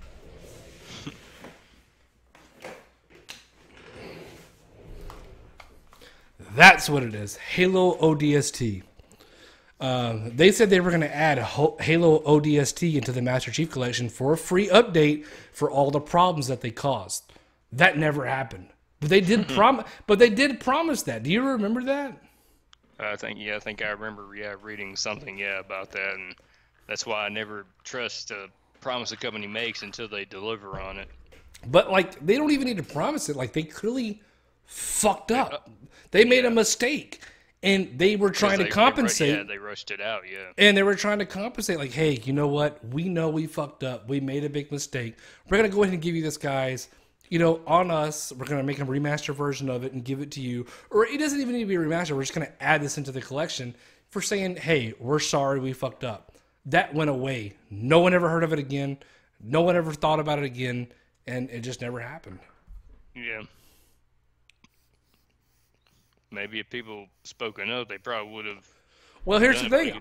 I fucking forgot about it until just now. I think literally people just completely forgot about it. Like I think people just were like, "Well, it's not coming out." And I think even when they said it, like, "Well, it's not going to come out this year. You guys got to give us some time. I know we fucked up, but give us about a year. We'll throw it on there." And then they're like, "Yeah, fuck that shit. Let's work on Halo 6. We gotta make sure the CEO has enough money to pay for his third Mercedes." And also, I think I sent you this article. This one YouTuber I'm subscribed to. He thinks Destiny 2 is gonna flop or not do as well as Bungie thinks it will. I don't think it's gonna do well. It's gonna do. I know that it's gonna do. Is it gonna do as well as original Destiny? Hell no. Hell no. Man, that game made like $500 million in like the first week. That was like the biggest selling video game of our generation. It really was. I mean, like there's facts to prove it, man. That game sold more than fucking anything, man. Well, let me ask you this: when how companies like change the formula, but when you say like you as a fan, when you step up and say, okay, you're messing with it too much. I want you to kind of back off a little bit. Like when is that like I guess you could say tripping line for you, if I may say so. So like all right, can you just say it one more time so I understand? I feel like I understood you, but I just want to make sure I understood your question. Okay, like say when companies mess with like a formula too much, and like you as a fan, you stand up and say, okay, I don't want you messing with say this and that too much. I want you to leave it like it is. Like when do you as a fan say, okay, I'm fine with change, but that's like, okay, let me rephrase it another way. When do you as a fan say, okay, enough is enough, that's too much change? Is that better? Yeah, well, I mean, I'll put it in the terms of Destiny again. Like, look, I didn't like Destiny originally, Yeah, I remember and you talking about that. it took time for me to learn and to grow and to appreciate the game. And then did I want changes? Hell yeah, I wanted changes. Fuck you guys. This is not good enough. Go back in the lab, make it better. You're not allowed to come out till it's done, you know? But I guess after I took the time to appreciate it and I learned to respect it, I can kind of see both sides of the coin. And I guess what I'm getting at is I see the appeal side of this is not what I wanted. I bought your game. You didn't live up to my expectations. You need to change it. But also there's that fan base that says, hey, man, you guys did a great job. I love it. I'm down for the next one. No matter what the price is, I'm buying it. How much money or how much time should the company spend listening to either sides of that coin? Right? Yeah, you have your minority and the majority, yeah. You have your dedicated fans who have been there. They're sticking to it. They're good with what you have. Then you have the people that you could potentially reel in, but you also have that questionability of like, well, they're saying they want it, but I mean, if they weren't pleased the first time and they're not pleased this time, I mean, are we really going to sell to them? Are they to be the one who's going to buy it? Yeah. So I think that, like, to answer your question, is there a defining line where I think too much change is bad? Yeah. There's always room for innovation. Like there really is. And I don't knock it, but if you want to change things up, so be it. Like, I guess it's like, if you really want to change things and like see a different light of it, like, I guess I don't have a huge gripe with that, but I'll also say, like, for a lot of game companies, the proven test of time is if it's not broke, don't fix it. Like, Mario is a prime example of that shit. You run fucking forward, you jump on turtles, and you kick them. Like, it works. Clearly, it fucking works. It's been working for how many fucking years at this point? It's different innovations of it, but I mean, it's a true and tried formula, and apparently it works. Just how like Donkey Kong Country hasn't changed over the years. Get from point A to point B. I mean, other than making a few new tweaks and additions, it's pretty much been the same thing. And I can't wait to see what they do. Was it Retro Studios does with Donkey Kong Country on the Switch? Yeah. Well, if you ever happen to get a Wii U, man, Donkey Kong Country Tropical Freeze, yeah. It's just as hard as all the other ones, but man, it's good. It's good. It will make you want to punch anybody who comes in the fucking 2-second radius of your fist. But it's good. It's challenging, but it's fun. It's and that's another thing. Like, I don't think that I think we do, but like younger gamers don't understand the reward you get from a challenging game. It's frustrating. It makes you want to pull your fucking hair out and kill everyone in the world. But when you beat it, you feel like you're on cloud 9, man. Yeah. You feel so fucking like, yeah, you motherfucker. You get that. You get that feeling in you, man. That's how I felt playing like Mega Man 8 the few days ago. That at that stage, that was just giving me complete bullshit. I was like, yes.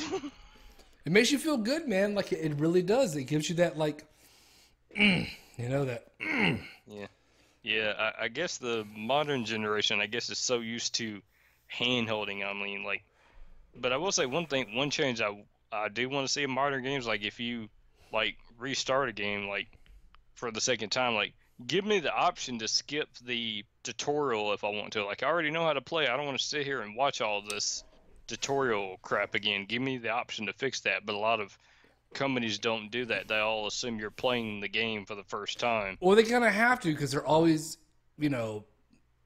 waiting for that. I guess they always just like try to take the new fan into consideration, and which they should, because it's like, hey, you're the new one. Fuck you. You weren't here and you didn't play the last one. Then fuck you. Like, you don't even deserve for us to teach you for the game. But very ironic that you bring it up. Like on my screen, it's Splatoon 2. That's what I've been playing pretty much all day. Yeah. And they have a tutorial mode at the beginning. You never played Splatoon 1. You've never even touched Splatoon at this point, right?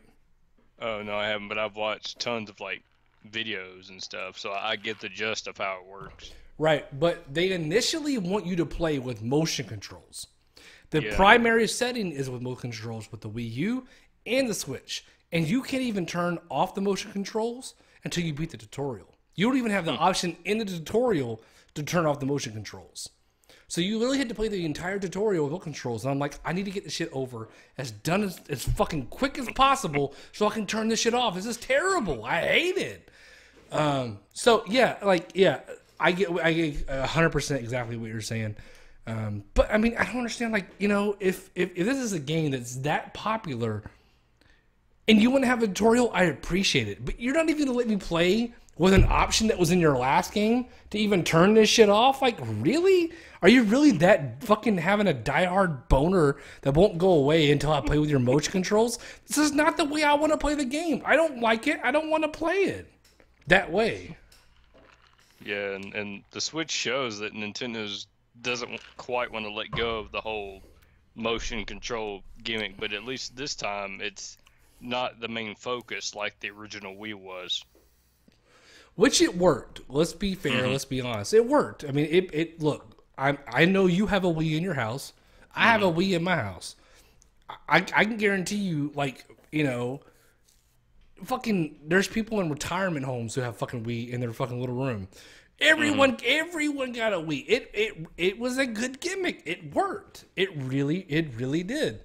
And it was fun. I'm not going to say that it wasn't, because it really was. Now, when it comes to motion controls now, like, I you know, it's just like, I think that game companies understand, like, we're not that type of people. I don't think anybody's the type of people. It's like, you tried it, especially with the Wii having a big gimmick that it was. Like, I don't think any other game company is going to go and try to redo that now, because they know already, like, it's already been done. They don't, like, nobody else is buying into that shit. So, no, I appreciate the Wii for what it was. It was great. Like I said, Resident Evil 4 is the best way to play that fucking game was with the motion controls, man. Yeah, but I guess we should thank Nintendo for creating the Wii, because without it, we wouldn't have had the PlayStation Move or the Kinect, because it... Both of those are terrible. Yeah. Do you have either or? Oh, no, I don't. Exactly. That's my whole point. The Wii was the one. They did it the best. Those were imitations. Those were copies trying to mimic the success of the Wii. Hands down. Yeah. After that, no one cared. I mean, they tried to mimic what they did. They couldn't do it. They could not do it, man. They couldn't do it. And now that, of course, with the Xbox One, it makes me question why Microsoft even made a Kinect 2.0. I mean, nobody wanted it. And the worst thing is they even tried to prepackage the console with it. Like, you can't even have it without it. Remember that shit? Mm-hmm. And it pissed everybody off, because that's what added $100 to the Xbox One and made it $499. So if it hadn't had the Kinect 2.0 with it, it would have been $400 at launch. well, when I got my Xbox One was when they and you can see from my controller I have the white one. This is the same one I got with the console. It's when they released the white version with Sunset Overdrive, which was like the big thing they were trying to push.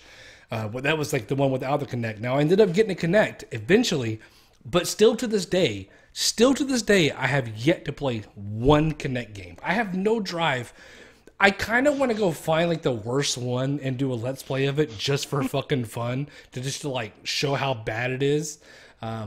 But no, I had no drive for a Kinect. I remember when the Kinect came out, and I even said then, like in my head, not out loud, but I'm like, this is fucking retarded. Like, what? There's no controller. It's just you. Like, really? How great is the technology that we have? Like Xbox 360. Like, you know, I got, you know, fucking, you know, sometimes my controller doesn't even work. Like a handheld with batteries in it sometimes doesn't even work that great. And you're like, actually put me in the controller? No, thank you. I'm not falling for that shit. Even the original Kinect wasn't really that responsive. Sometimes it didn't recognize like certain commands. It wouldn't do what it wanted. Like you'd be watching a movie and the movie would say something and it would make your Xbox like back out of the movie for no apparent reason. Yeah. So I mean, and you know, and long story short, man, like I wasn't a fan of any Kinect fucking device. It just wasn't for me, man. It never fit the mold of like me. It never fit like. I mean, look, I'm 30 right now. I'm 33 years old. Yeah, so you're the same age I am. And I fucking literally do not want to get up to play a game. Dude, if I'm playing a game, I want to sit on my fucking fat ass. I want to drink a fucking beer or a couple fucking bourbons. I want to fucking play a game, relax, chill, escape reality. I don't want to be active. That shit is like for the people who like go to the gym every day and are like, oh, I want to get into video games too, guys. You know, like, oh, let me move my arms around. Okay, fine, man. Do your fucking shit, dude. Not for me, man. Wait, this is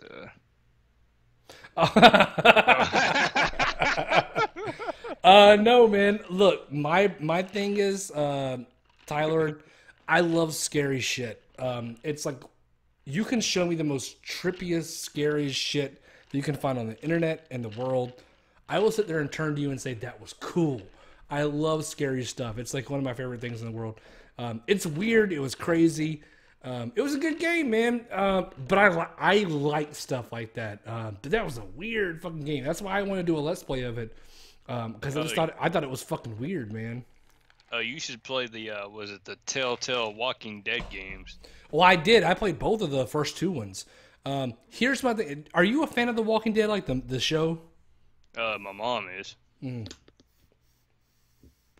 So I was a fan, but it got so repetitive to me, I had to stop. It was like the same fucking thing. Rick is going out of his mind, but he ends up being the savior. He ends up saving everyone. Someone that you really like dies. Rinse and repeat. Rinse and repeat. Rinse and repeat. Rinse and repeat. And I'm like, I'm done. I'm done with this fucking show. I mean, but the first two Telltale games of The Walking Dead, fucking phenomenal. Really good stuff there. Telltale has done a really good job with a lot of their games, like the Batman one. Yeah, I was about to say that. Yeah, that was good, man. I didn't finish it. I did a let's play of like the first part, and shame on me, as big as a Batman fan that I am. This is how big of a Batman fan I am, by the way. I did my first let's play of the Batman Telltale with a Batman mask on, pretending I would. And you need to go back if you haven't seen that video, man. It's stupid. It was a early let's play for me, but I literally had a Batman mask on the entire time, pretending like I was Batman and judging him for being Batman. That was my whole stick with that video. I'll go back and watch it probably after stream's over, and I'll probably post a comment.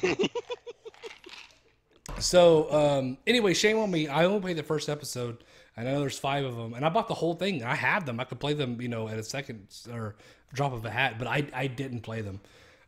But the first one I played was phenomenal, man. Telltale is really, really good, man. Their stories and the way they do that shit, man. Now the only one I've heard that is like kind of questionable is The Wolf Among Us. I can't speak to it because I never played it. Yeah. Did you ever play that one? I've heard of it, and to continue the subject of Batman, yeah, I have watched the Angry Video Game Nerds review of like Batman games. I think it was up to Batman Forever on Super Nintendo, and he was like the whole dressed up as Batman thing. But after I've watched it maybe like half a dozen times, I got tired of watching it.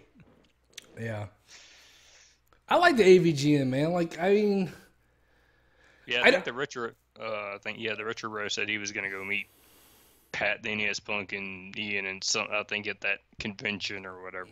The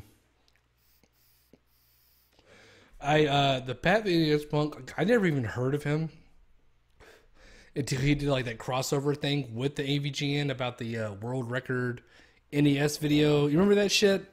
It was like the world championship Nintendo cartridge. And they did a crossover for that, and I was like, so I know who the NES Pet Punk is, so I went back and I was like, oh, it seems pretty cool. So I watched some of his videos. I was like, not for me. But I'm the same way, dude. AVGN, I'm gonna tell you right now, I was a fan. I loved his stuff, but now it's very hit or miss. To me, it just seems like so forced. It seems like the character then seemed very natural and like, fuck this shit, and with a donkey dick and blah blah blah blah, and it just seemed natural. Now he's like, shit, and dick and shit and fuck, and it's like it just seems so forced. Like it doesn't seem.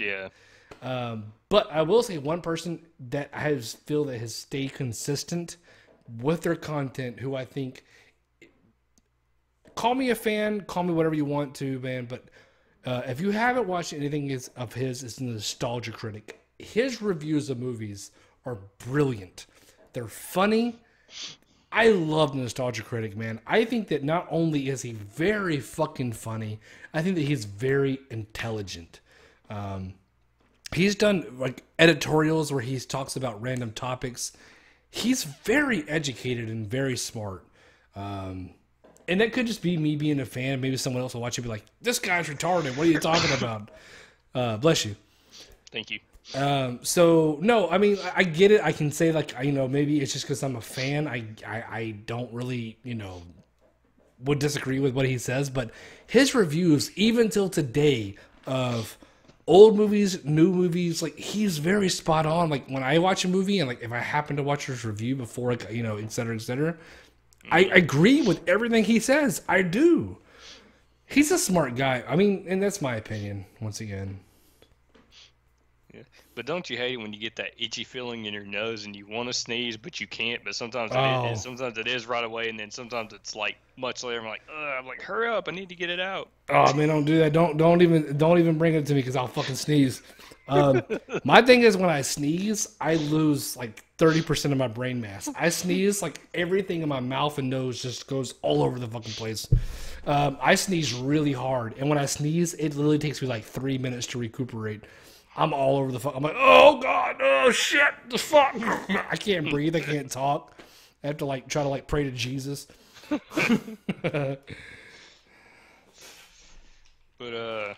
yeah, I was scrolling through IGN articles, and they're considering making a Black Cat and I think a Silver Canary type movies later. But honestly, I'm wondering if there's ever going to be like a new Terminator movie after Salvation got like so much backlash, even though I kind of liked it for what it was. Yeah, but if they do, man, it's like, I feel like if they do, it's a cash in on what was. And it's another one of these like, hey, nostalgia type shit. You guys loved it. We're making another one, and it's good. It's like one of those things like where it's a cash cow. It's a franchise that has a following. People will go and see it, whether it's terrible, whether it's good. It could be good. It could be good. But going off of, intuition and, things that we've seen over and over again, it's probably going to be terrible.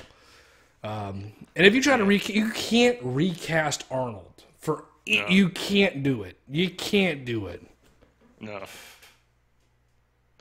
And that seems to be the formula lately. Is just cashing in on nostalgia, whether it be TV or movies, video games, or whatever. Oh yeah, absolutely. It's a cash cow, man. It's a cash grab, however you want to put it. Like we have a name. There is people who liked it in some way, shape, or fashion out there. We'll throw it out there, and we can make it terrible. It doesn't matter. The director could give a fuck about doing a reshoot. He just wants to go home. Doesn't give a fuck about it, but he knows the names on it, so it sells automatically. Oh yeah. I think I got it wrong. Was Genesis the new one, or was it Salvation? I think I got it backwards. Well, you might be. Yeah, you're. Salvation. What the fuck was Salvation? Salvation was the story about John Connor, right? Yeah, I believe so. Yeah. Genesis. Which one was Genesis? That's what I'm trying to. I remember talking about I think that's. Here, I'm gonna pull up Wikipedia real quick. Genesis. I don't. You know what? I just don't remember it. Yeah, I'm gonna pull up.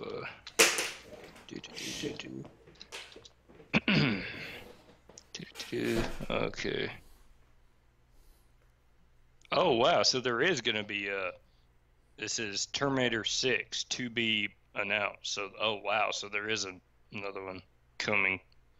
Yeah. Genesis was 2015, and Salvation was 2009. Okay, all right, fair enough. Tyler Stevens says all these nostalgia cash-ins never live up to the originals.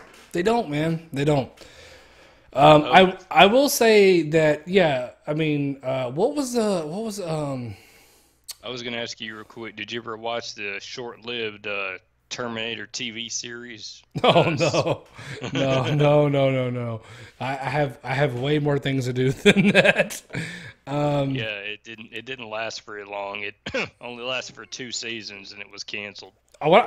God, if I drop my fucking cigarette one more time, that was fucking e-cigarette. I keep like playing with it in my hand, dropping it. What I want to ask you this and Tyler Stevenson this. I assume you're an Alien fan, like Alien the movie.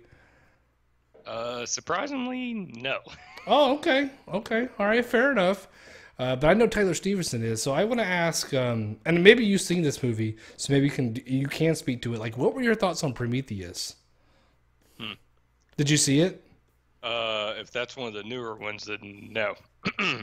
Okay. The only really movie that I have like some like of knowledge for is the Alien versus Predator movie or Which is Alien. not as terrible as people want to give it credit for. Okay. Yeah.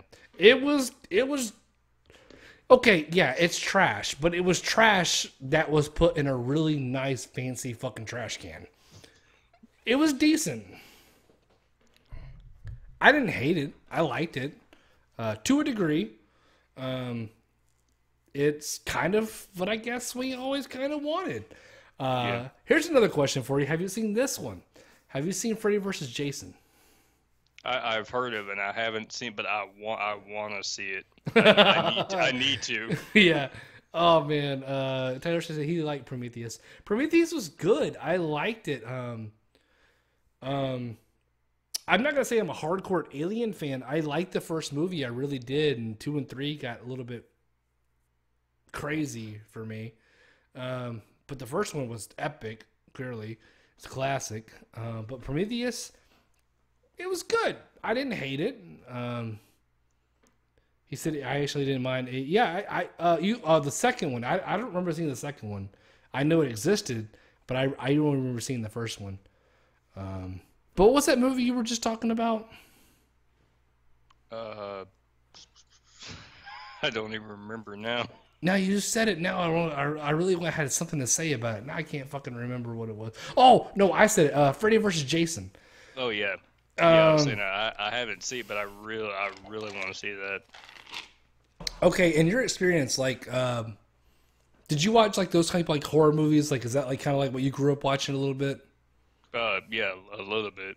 Mm. I'm not really into horror as much as my mom is. I mean, I'll watch a like occasional movie every now and then. Like probably one of the best. Like I don't know if you heard of this one. Is you've heard of a movie called Cabin Fever? Have you heard of that? That's a good fucking movie, man. That's actually very clever. That's actually a very clever movie, in my opinion. Yeah, I thought it was very clever. yeah. I'm not sure if it ever made a sequel or not. I'm not No, it sure. didn't. It didn't. It didn't. So it was a one-hit wonder, pretty much. And sometimes that's the best way to do it, man. When you start trying to add and pile on shit, sometimes if you make a pile of shit, it can still be like, it's a pile of shit, but I can deal with it. It's okay. Yeah. But when you start trying to dump more shit on top of this shit, like this is just too much shit. You know what I mean? It's too much shit. So all right. I guess that kind of was trying to lead me to my question for you is, if you watch some of those horror movies, like were you more of afraid of Jason or were you more of afraid of like Freddy Krueger? Ooh. Hmm. Who really had like I an would, impact on you? hmm.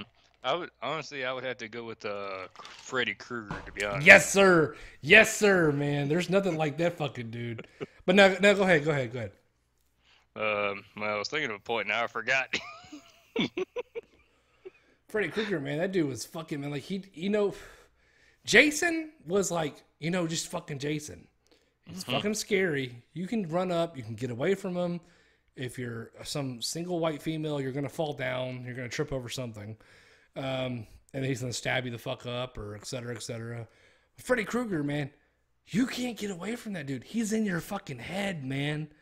And that to me, I think like the scary movies that have like the more mentality feel of being a scary movie versus like just showing physical altercations of being stabbed and blood, like that doesn't faze me. Like when you get inside my head and you fuck with me, oh man, All right, Tyler Stevenson, man, thanks for stopping by, bro. Okay, so the Terminator game, yes, is it's not gonna be starting until like uh sometime in 28. This is the intended shooting date. This is March of 2018, and Arnold Schwarzenegger, yeah, said he's gonna uh be in like have some sort of can't even think of the word, like involvement with the movie. That's what I'm thinking of. Creative With the involvement.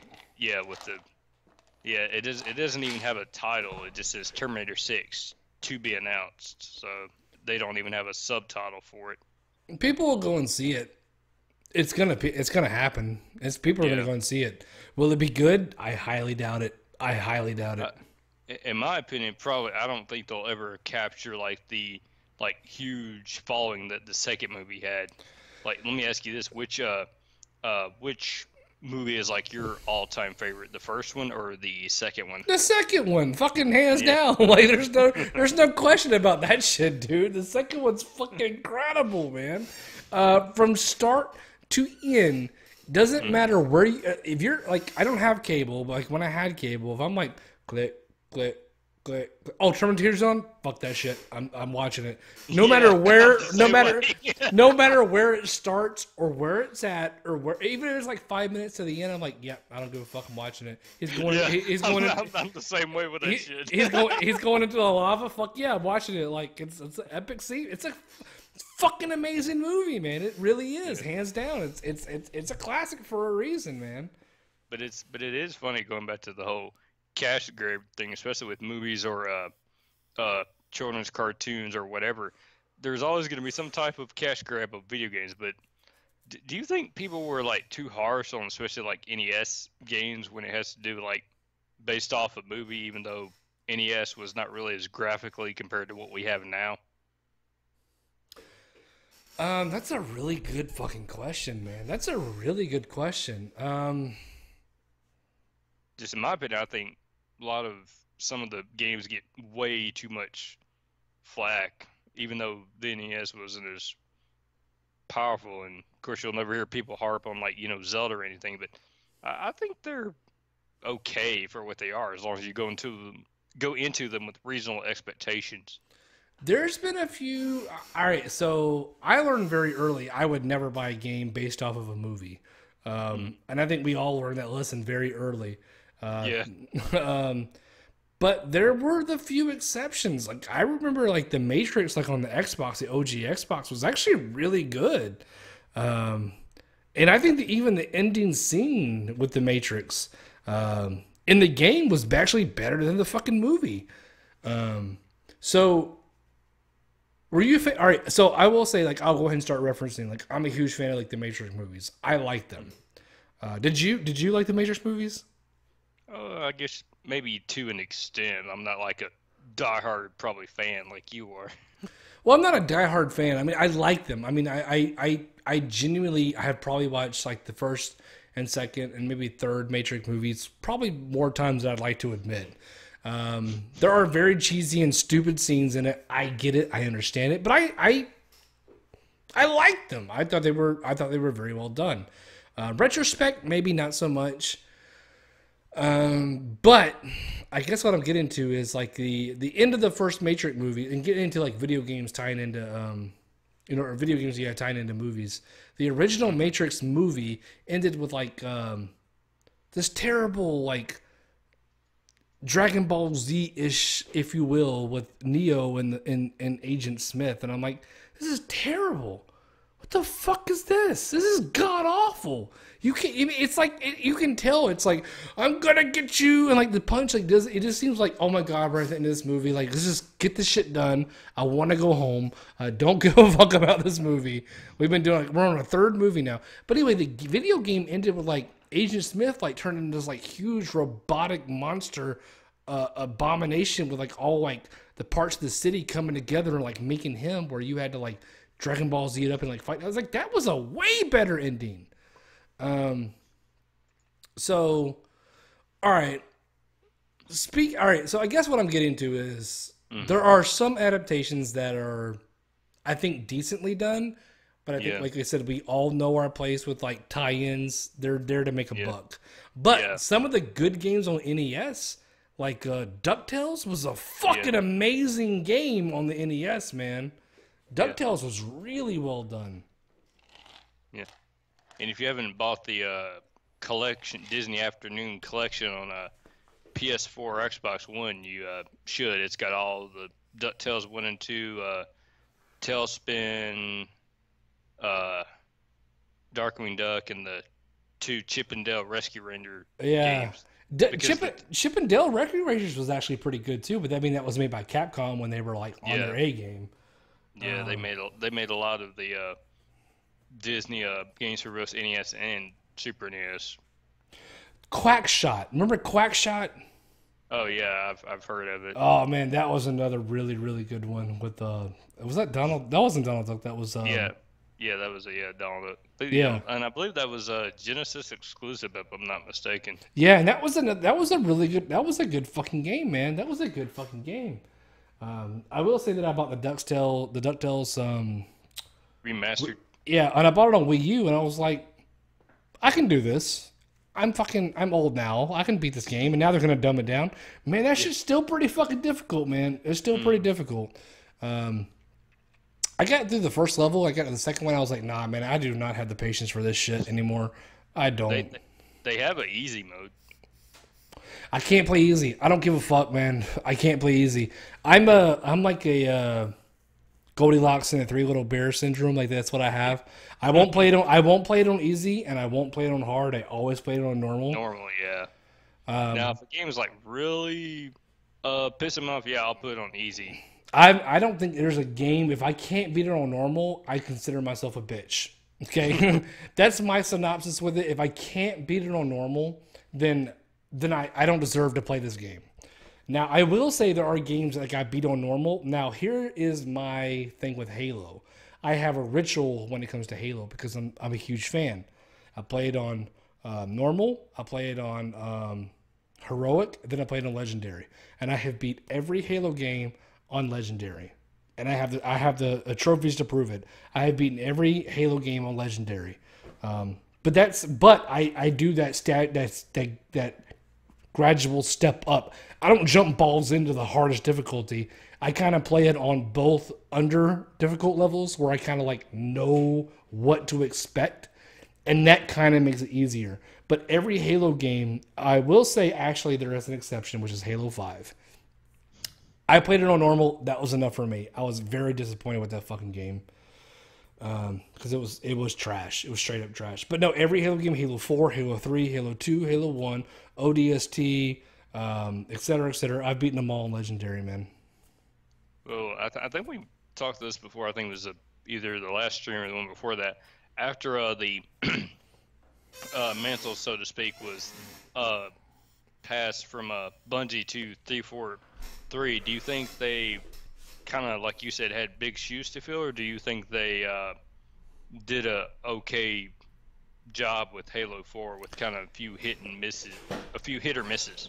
I think, in my personal opinion, that Halo 4 was great. I think it was very well done. You can argue that if you want to. You can debate me. That's fine. But for 343 to pick up, I mean, you know, it's not like they invented like a hoot. I don't feel like they invented like a new whole. They didn't try to reinvent the wheel. Mm-hmm. They stuck with work. They implemented a few things here and there, but the story was good. The gameplay was good.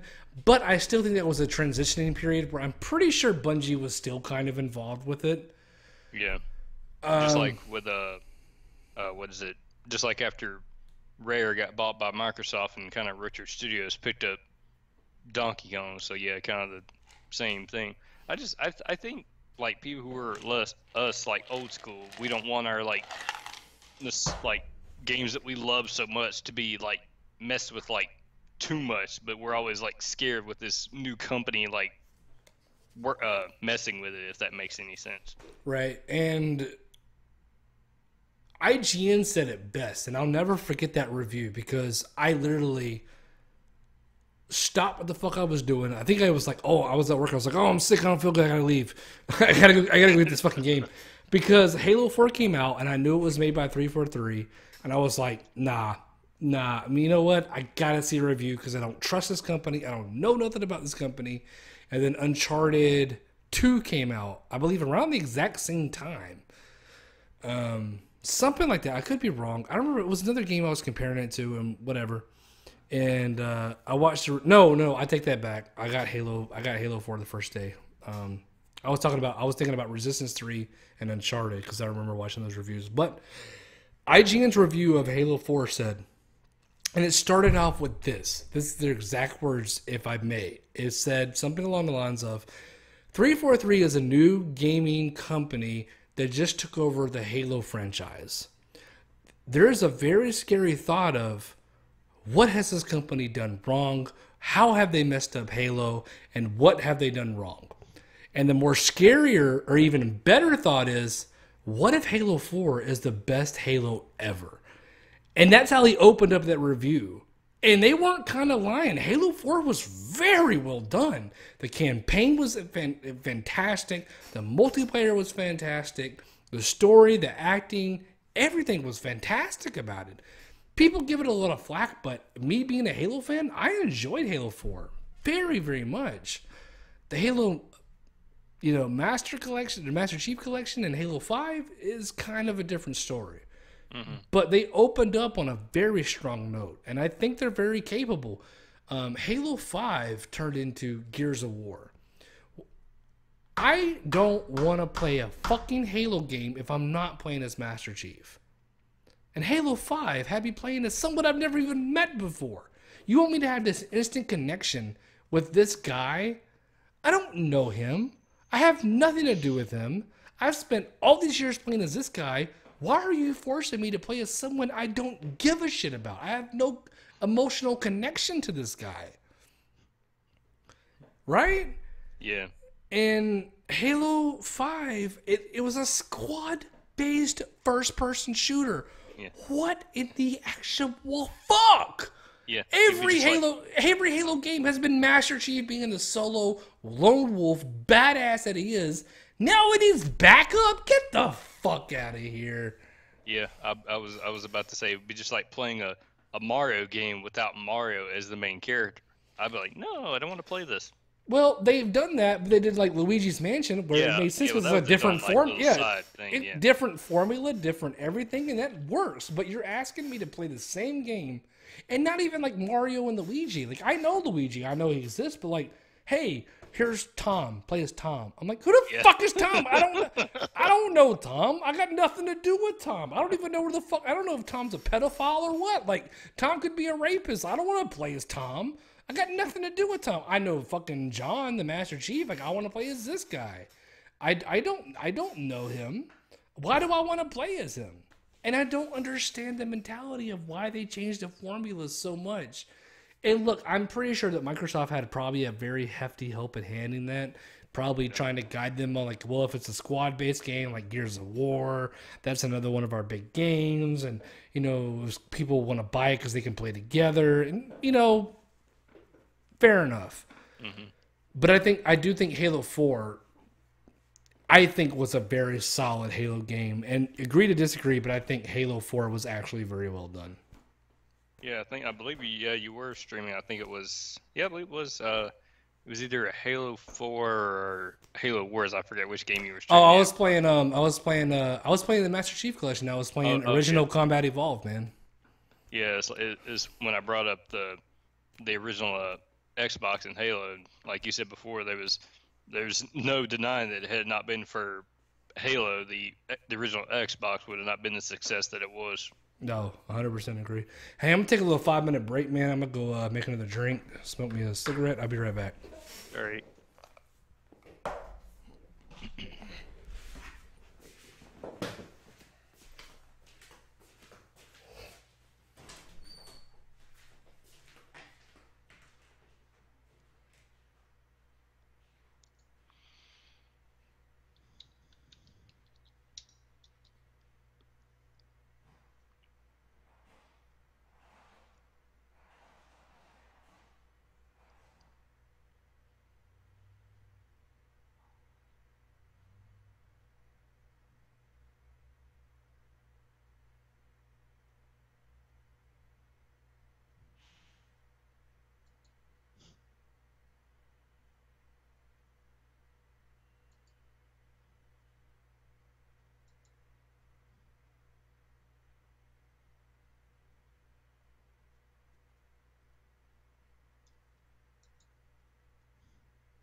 Right.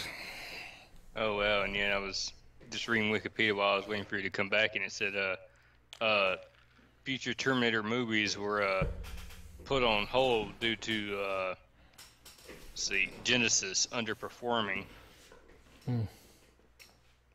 But yeah, the first two things I was gonna ask while I was waiting for you to come back was uh did you ever use the DVD receiver for the original Xbox? Um, no, not at all. Um, no, no. I think I used my PS2 for like all my DVD needs, all of Yeah, them. I think that probably pissed a lot of people off. I think eventually Microsoft included that with the original Xbox later on because you had to have it. And I'm wondering if it was some type of like legal thing that they couldn't like play right away, but of course they fixed that with the 360, which was kind of cool. And I want to ask you this kind of like what if scenario. Let's just say let's just hypothetically what if Nintendo went under and someone else acquired like Mario, Zelda, and all the IPs that we know and love. Who would you trust to handle all those if Nintendo went under? Oh man, that is a fucking loaded question, dude. It'd be interesting. I don't think it'd be the best choice, but I think it'd be interesting to see what Sega would do.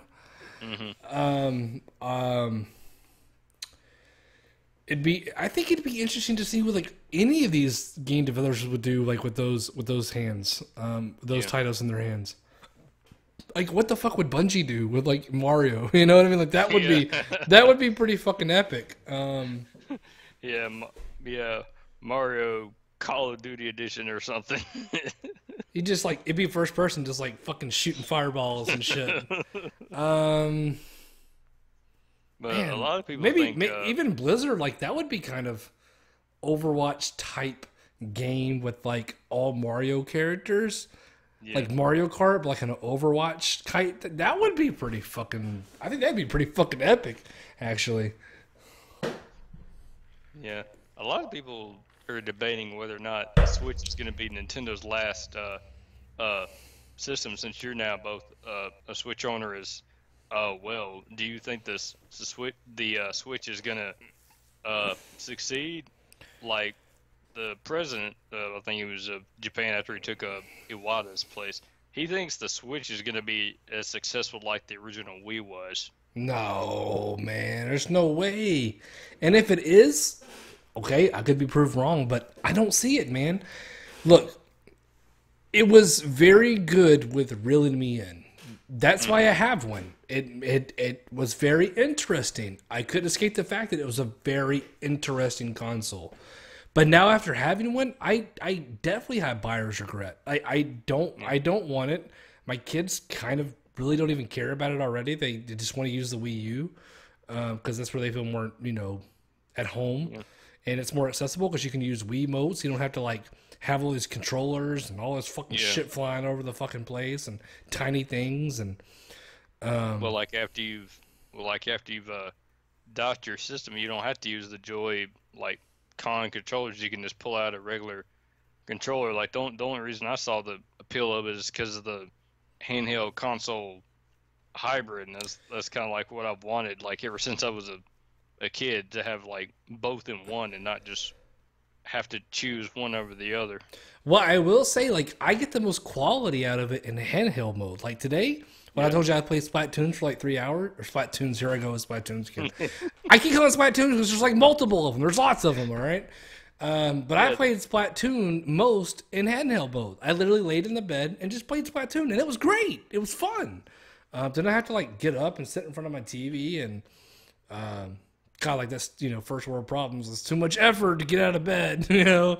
But I was off yeah, today, like man, I worked a lot of hours, man. My fucking foot hurts, my ankles all swole up. I'm tired, my back hurts.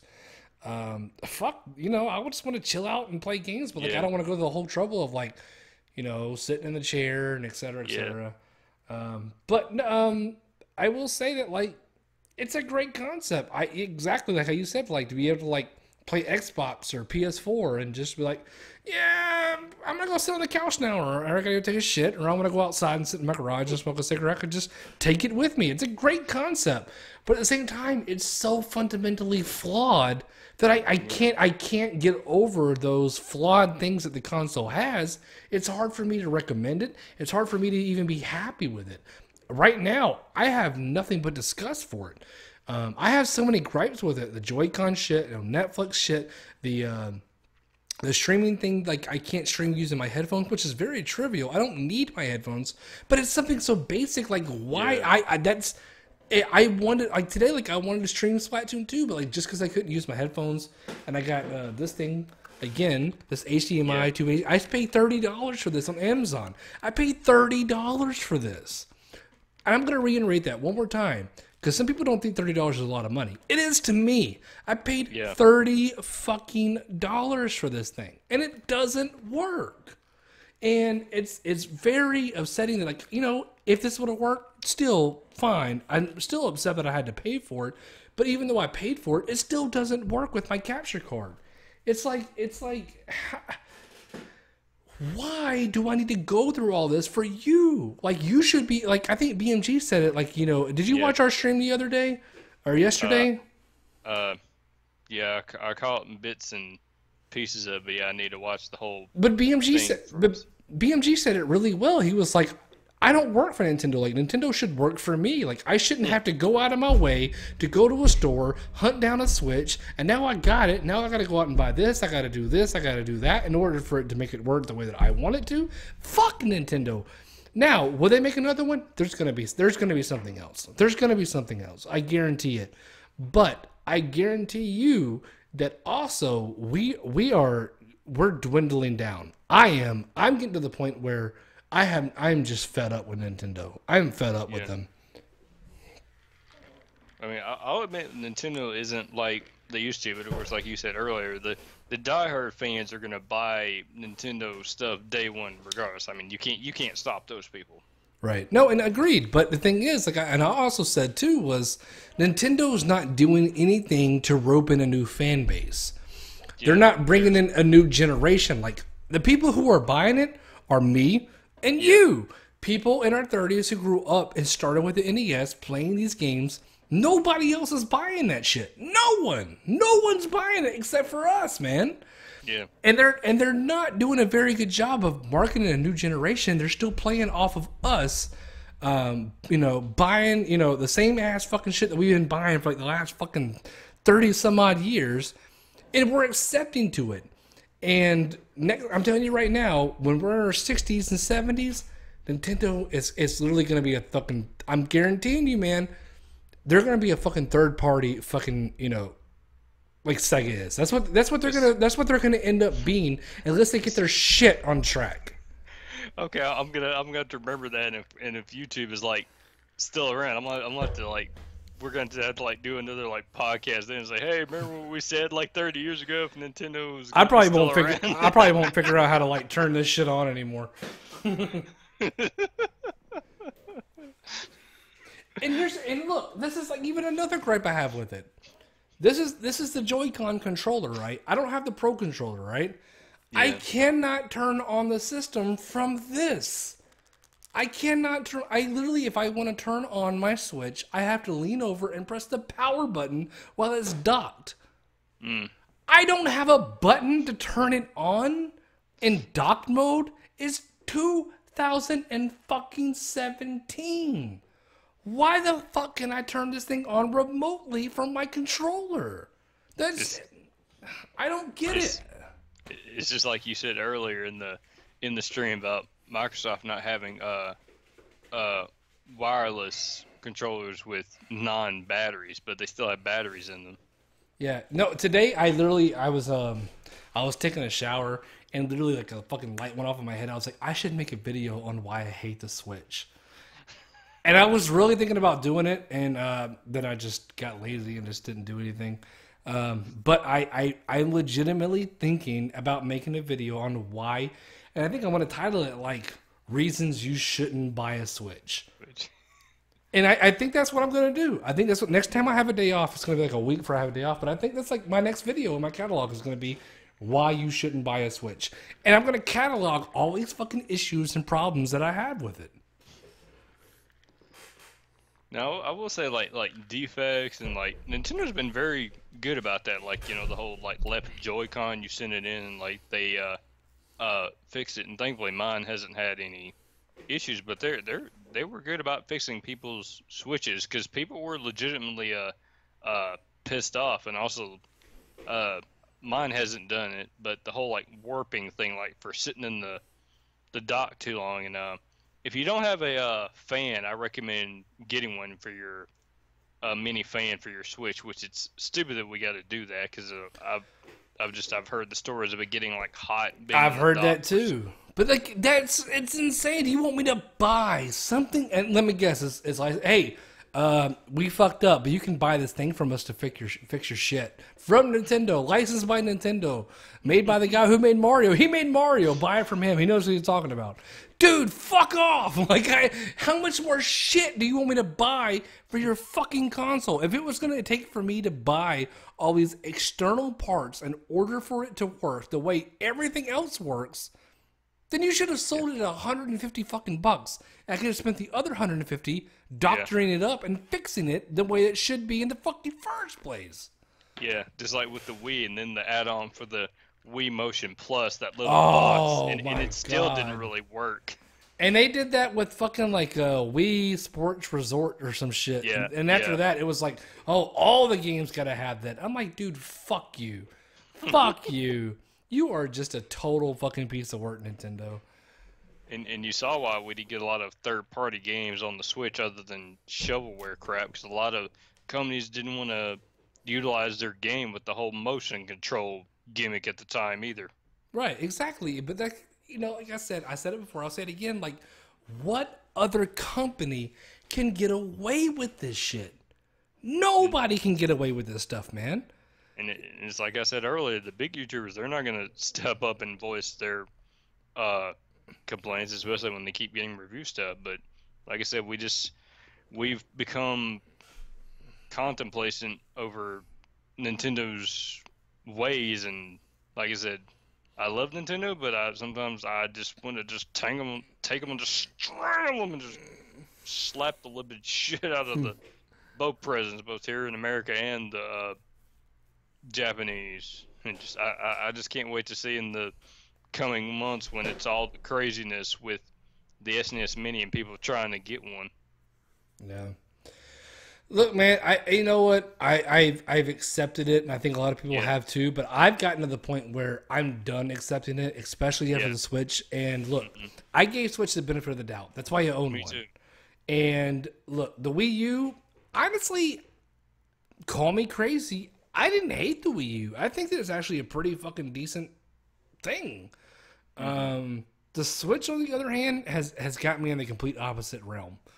I didn't hate the Wii. I appreciated the Wii. The Wii U, I don't think was terrible. But the Switch, on the other hand, it's literally drove me fucking bananas.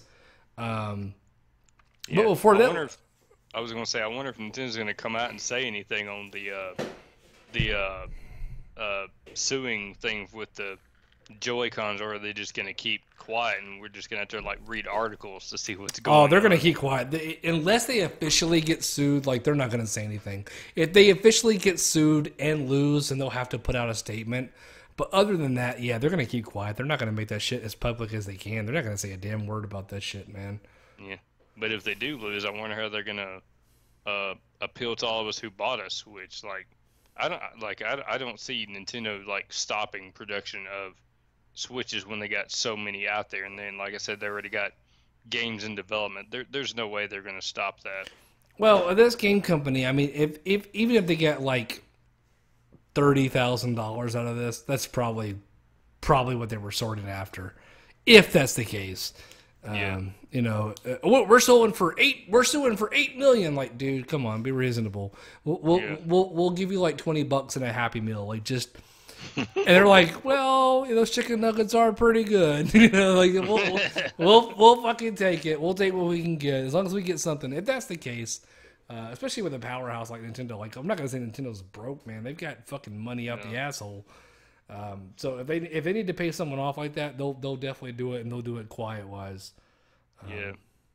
Hey man, hey. So listen, Go ahead. me and you need to pick a game that we can play together on PS4. You need to get PS Plus, man, and we need to pick a game that we can just play together. This would be super fucking fun to keep doing like these streams, but like play a game that we can play together, man. I think that would be fucking super dope. I thought about this the other day. Well, as soon as Black Friday rolls around, which would you suggest? Either Destiny. okay, yeah. Well, what I was about to say, Fallout 4 is not multiplayer, is it? No.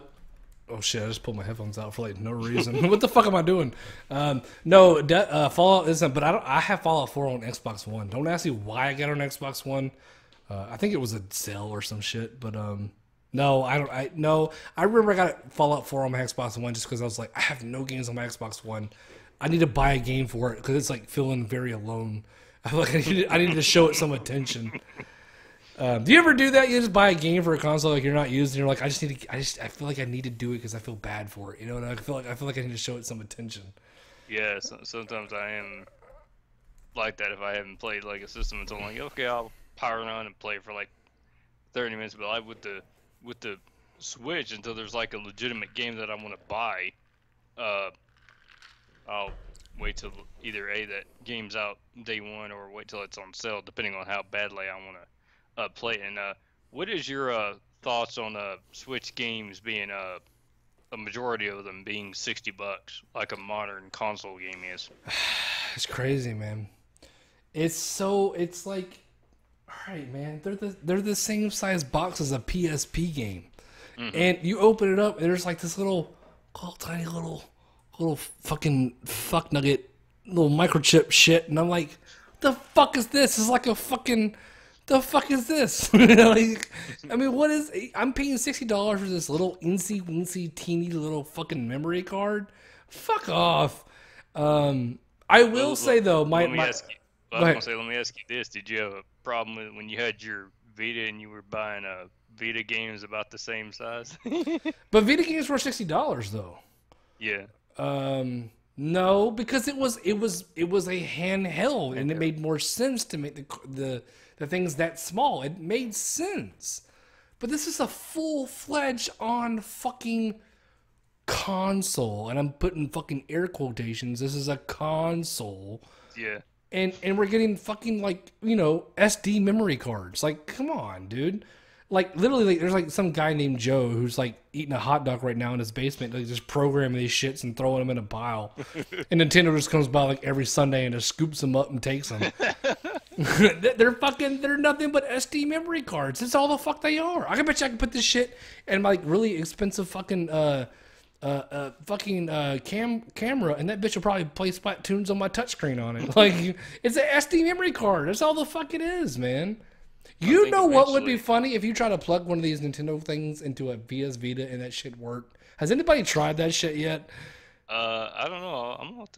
I'll have to look that up later and see if there's. I see a lot of people doing like those like type of videos. Like, what happens if you put a such and such inside this? Well, it would. I wonder, are they the exact same size?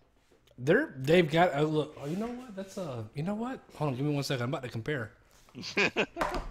I'm gonna look up to see if there's any like videos of that while you're doing it. Let's see. Oh, the Retro Bros live right now. Let's see.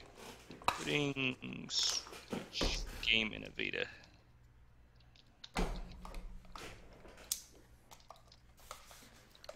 Okay, so, dude, it will definitely fit. It will definitely fit. I don't know if you can see the stream. Oh, shit, I just dropped. Hey, damn, I had to drop Mario Kart of all of them. Oh no, I dropped Uncharted. We're good. I don't even have a PS Vita anymore. Look at this. They're the same fucking thing. They're the same fucking thing. They're literally all right. The pins are completely obviously different. Yeah. The pins are clearly different, but size wise, the PS Vita is much slimmer. But essentially, they're the same fucking thing. Surprisingly, there is no. I don't see any videos. I searched putting. I guess I should add Nintendo. Maybe that would help. Let's see. You know what? Now I'm about to make a video right now and put my fucking PS Vita in the Switch and see what happens. Do it. You know what's gonna happen? It's just gonna get locked in there and I have to like call Nintendo and they're like, this fucking retard. But yeah, just try to. Sorry, it just has comparison videos, but I don't see people putting games into it. There was a guy who made like light of that situation. Where people were like, what happens if you put a PS4 in an Xbox 360 or Xbox One? Some guy made a pretty funny video. I don't. It's called his channel is called No Ordinary Gamers. I don't know if you ever watched his channel. He makes decent videos. He's a Indian guy. He's pretty cool. He's pretty funny. It really was difficult for me to put that back in my PS Vita box. But anyway, he made this like very funny like light video where he was like, "Oh man, I'm about to like put this he bought like a PS4 version of like the new Call of Duty game." And tried to put it like into his car CD player, and he had the control. He had the controller in his hand. He's like, "Yo, man, I'm about to play Call of Duty in my car. Let's see what happens." Like, obviously, it's not gonna work. But he was like, clearly like, you know, like very disappointed that it didn't. It was pretty funny. It was pretty funny. He was making fun of like all those videos and shit. But yeah, there is no. Surprisingly, I guess probably they. But since they're the same size, I'm surprised no one's tried. I guess it would just. But I've seen someone put a new Nintendo 3DS game in a regular 3DS, and it reads it. You know, the little like card shows up, but when you try to like access it, it says error. Now, if Nintendo would have done that, I think most of the gripes that I had probably would have went down the toilet. I don't think I would have cared as much. But if I could have played my fucking 3DS games, no 3D needed. But if I could have played them on the Switch on the big screen and be able to like stream them, etc., like that would have been ingenious. That would have been very intelligent. That would have been a very fucking power play from Nintendo. But nope. They have to be Nintendo. I know. I've wanted a 3DS type player similar to the Game Boy player add-on for the GameCube for years, and I've mentioned that to Nintendo at least once or twice, and I said, please make that, but of course, they won't. They'll have it in its traditional handheld form. Well, I actually, just randomly, I kind of Googled, like, how do you, because I've seen people do it, like, they stream, like, you know, 3DS games. Yeah. And 2DS games. To like some type of like program or something. Well, it's not even a program. Like, you literally have to have that console modded. That is the only way to do it. And I think it's like super expensive for what I've heard. Yeah, it's expensive. And also, I've heard that you not only run the risk of ruining your handheld, but like none of the consoles they mod, they work for about maybe 6 months, but after being modded, I guess they overheat and it kills them. And since you modded it, Nintendo's not going to fucking fix it. You've already broken your warranty. Yeah, and I'm not doing that. Yeah. So apparently there's a website. I even looked at the website. You can buy a 3DS, even a new 3DS or a 2DS from them. They'll send it to you modded, or you can mail your 3DS or 2DS into them for them to mod it for you. And yes, I think about the going rate. If you're sending your console in for it to be modded, it's like $80. And if you're buying one from them, it's the initial price plus $80. Yeah, I wish the 3DS had a AV like out thing similar to how PSP you can plug in AV multi-out and play it on the TV, even though the screen's like itty bitty. But of course, you can buy like a special adapter that allow you to play with a HDMI. I forgot what the name of the Yeah, but company is that but made at it. least you have that fucking option. I mean, that was.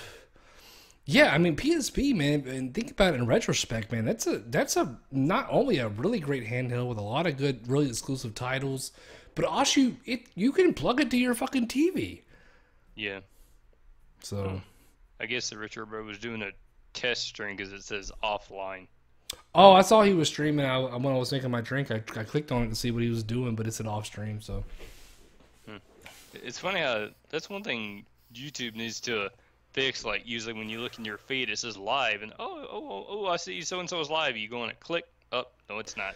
I will say though, for example, like if I'm live streaming and I end my live stream, but it's not like done that process of updating or like made an official video. I have on my settings where you can scroll back about an hour in my live stream in case you missed anything, and you can watch it that way. So some people may not have those settings turned on, but I do. Enabled, yeah.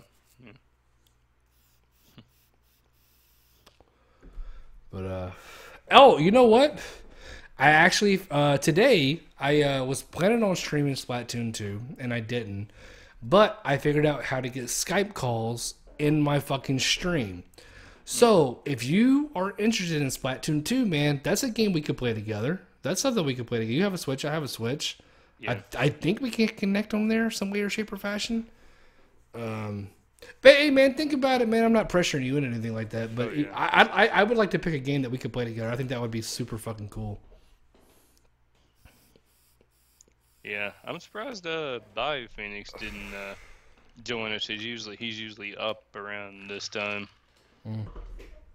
But Man. it was just. Oh, go ahead. No, it's Friday, man. I mean, people got shit to do, and Well, I was like- random. Go ahead. I Go was ahead. gonna say it's like you Friday. I like to just chill on Friday, not do much. No, it's random that I was off today. Actually, I was off today. Like I looked at my schedule. I was like, I'm off on Friday. That's very unrare, or that's very rare that I'm off on a Friday. I was like, fuck it, I'll take it. I'll take whatever day I can get off, because I go back to work tomorrow and I'm like working like 6 days straight. So, fuck it, I'll take it. Yeah, I mean, imagine you'll probably be very tired by the end of next week, huh? Yeah, man. I mean, I have a very demanding job, man. I tell you, there's a lot of people who may think they're tough shit, et cetera, et cetera. And the role that I'm in and what I do for a living, I guarantee most people couldn't last 5 minutes in what I do. I literally have to construct about 50 people and tell them what to do. And if they don't get it right, no matter how many times I tell them, I'm the one who takes the fault for it. I'm the one who gets yelled at. It's hard, man. And then, it's hard to like keep your patience with certain people. I try to always keep my patience, but I'm in a management role, so like I always will take my time to listen to people. That's one motto that I have, is that no matter where you're coming from or how you messed up or et cetera, I'll always listen to you. I will always take my time to listen to you, but I may not agree with you, and I still may tell you that you're wrong, but I will always give you the time to talk to me. I think that goes a big way with working with people. And the one thing I've never liked, no matter what job it is that I've like done, is like when you get when say the manager blames you for something, but you weren't there that day. It was your day off. That's the one that I don't like, getting blamed for something I didn't do. Yeah, that's another thing too, man. Look, I try to do the best that I can, and you know what? I've gotten to the point where it's like I'm kind of like, I really care. I mean, I love what I do. I care about what I do, but also I'm getting to the point where I'm so tired of babysitting everyone, and there are certain times where I'm like, I can't do everything for everyone. But that also is not a hindrance to you, but it's also a hindrance to the people that work for you, because if you're doing everything for someone who should be learning, they're never going to learn anything, right? So sometimes you have to, let them fail in order for them to learn, and let them,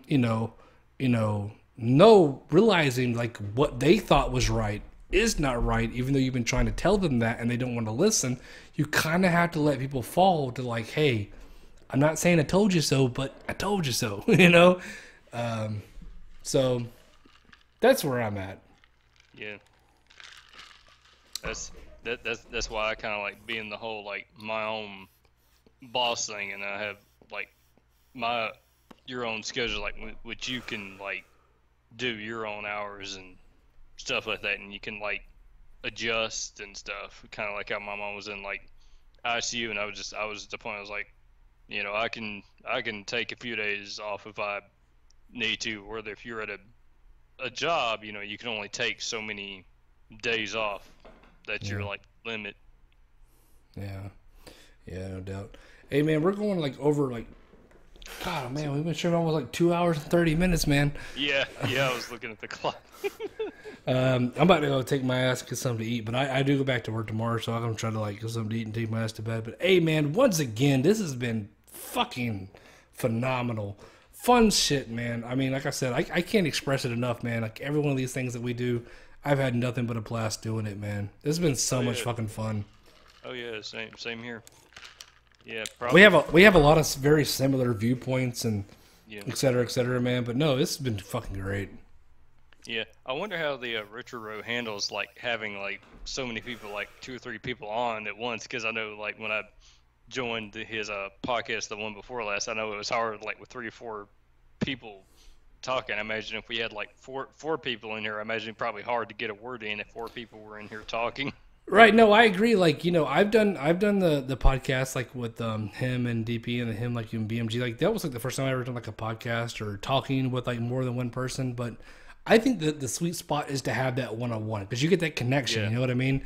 And then I think like when you have more than one person, you start to like the other person's trying to like one up the person, like they want to have their viewpoints across, and it kind of like doesn't make it as sweet. Now, I'm not gonna say like that's our scenario, like when I stream with the Retro Bro, but like, you know, I think when you stream one-on-one, man, you get that more personal connection.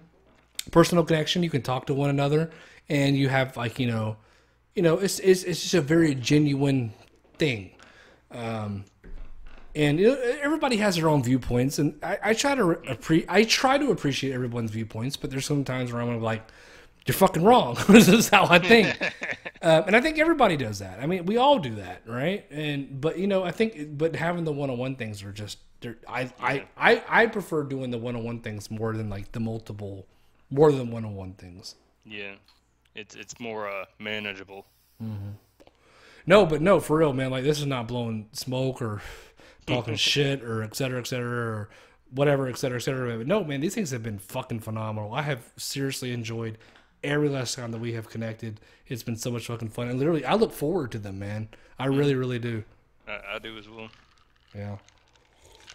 I think BioPhoenix should try the whole, like, he does, like, pickups and, like, gameplays, but he doesn't really do, like, one-on-one, like, stream, like, Q&A videos, as it's commonly referred to.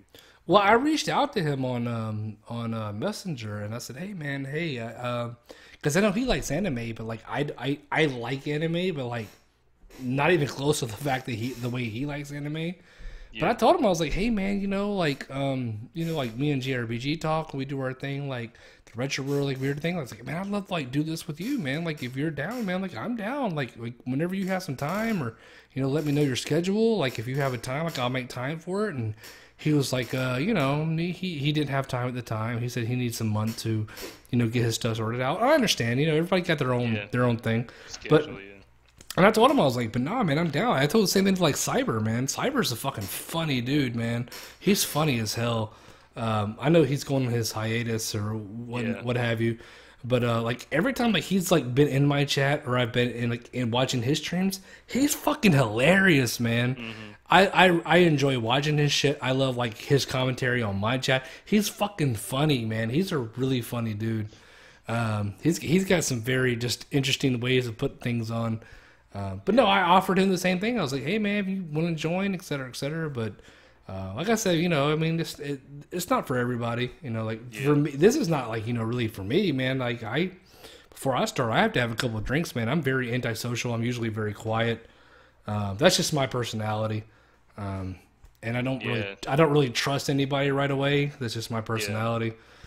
But no, I Yeah. mean, but it's been like I said, I'm no, go ahead. I think you were going to say something. I was gonna say, yeah, it's because a lot of the friends that I have made here on YouTube that I've kind of come out of my shell, so to speak. And before I had a YouTube channel prior to this one, I didn't like show my face on the camera at all. You know, just be me showing like, oh, about this game or whatever. I'd be talking about it without actually showing my face on camera. So it's kind of like I said to help me come out of my shell a little bit. Sure, like you and I are not gonna have like the big production value that all these big YouTubers have. Sure, I mean they're doing this for a living, but like you and me, we just like to just do for fun.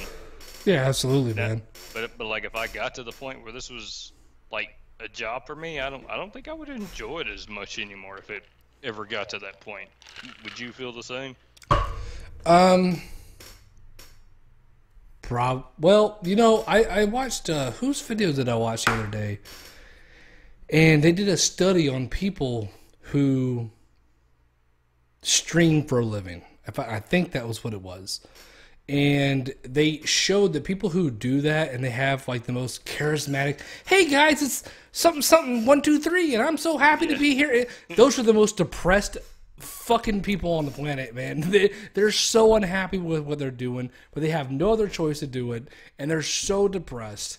You know, and like, look, I'll speak for myself that I know when I spend a lot of time in the house, I feel depressed. I feel upset. I feel angry. I feel frustrated.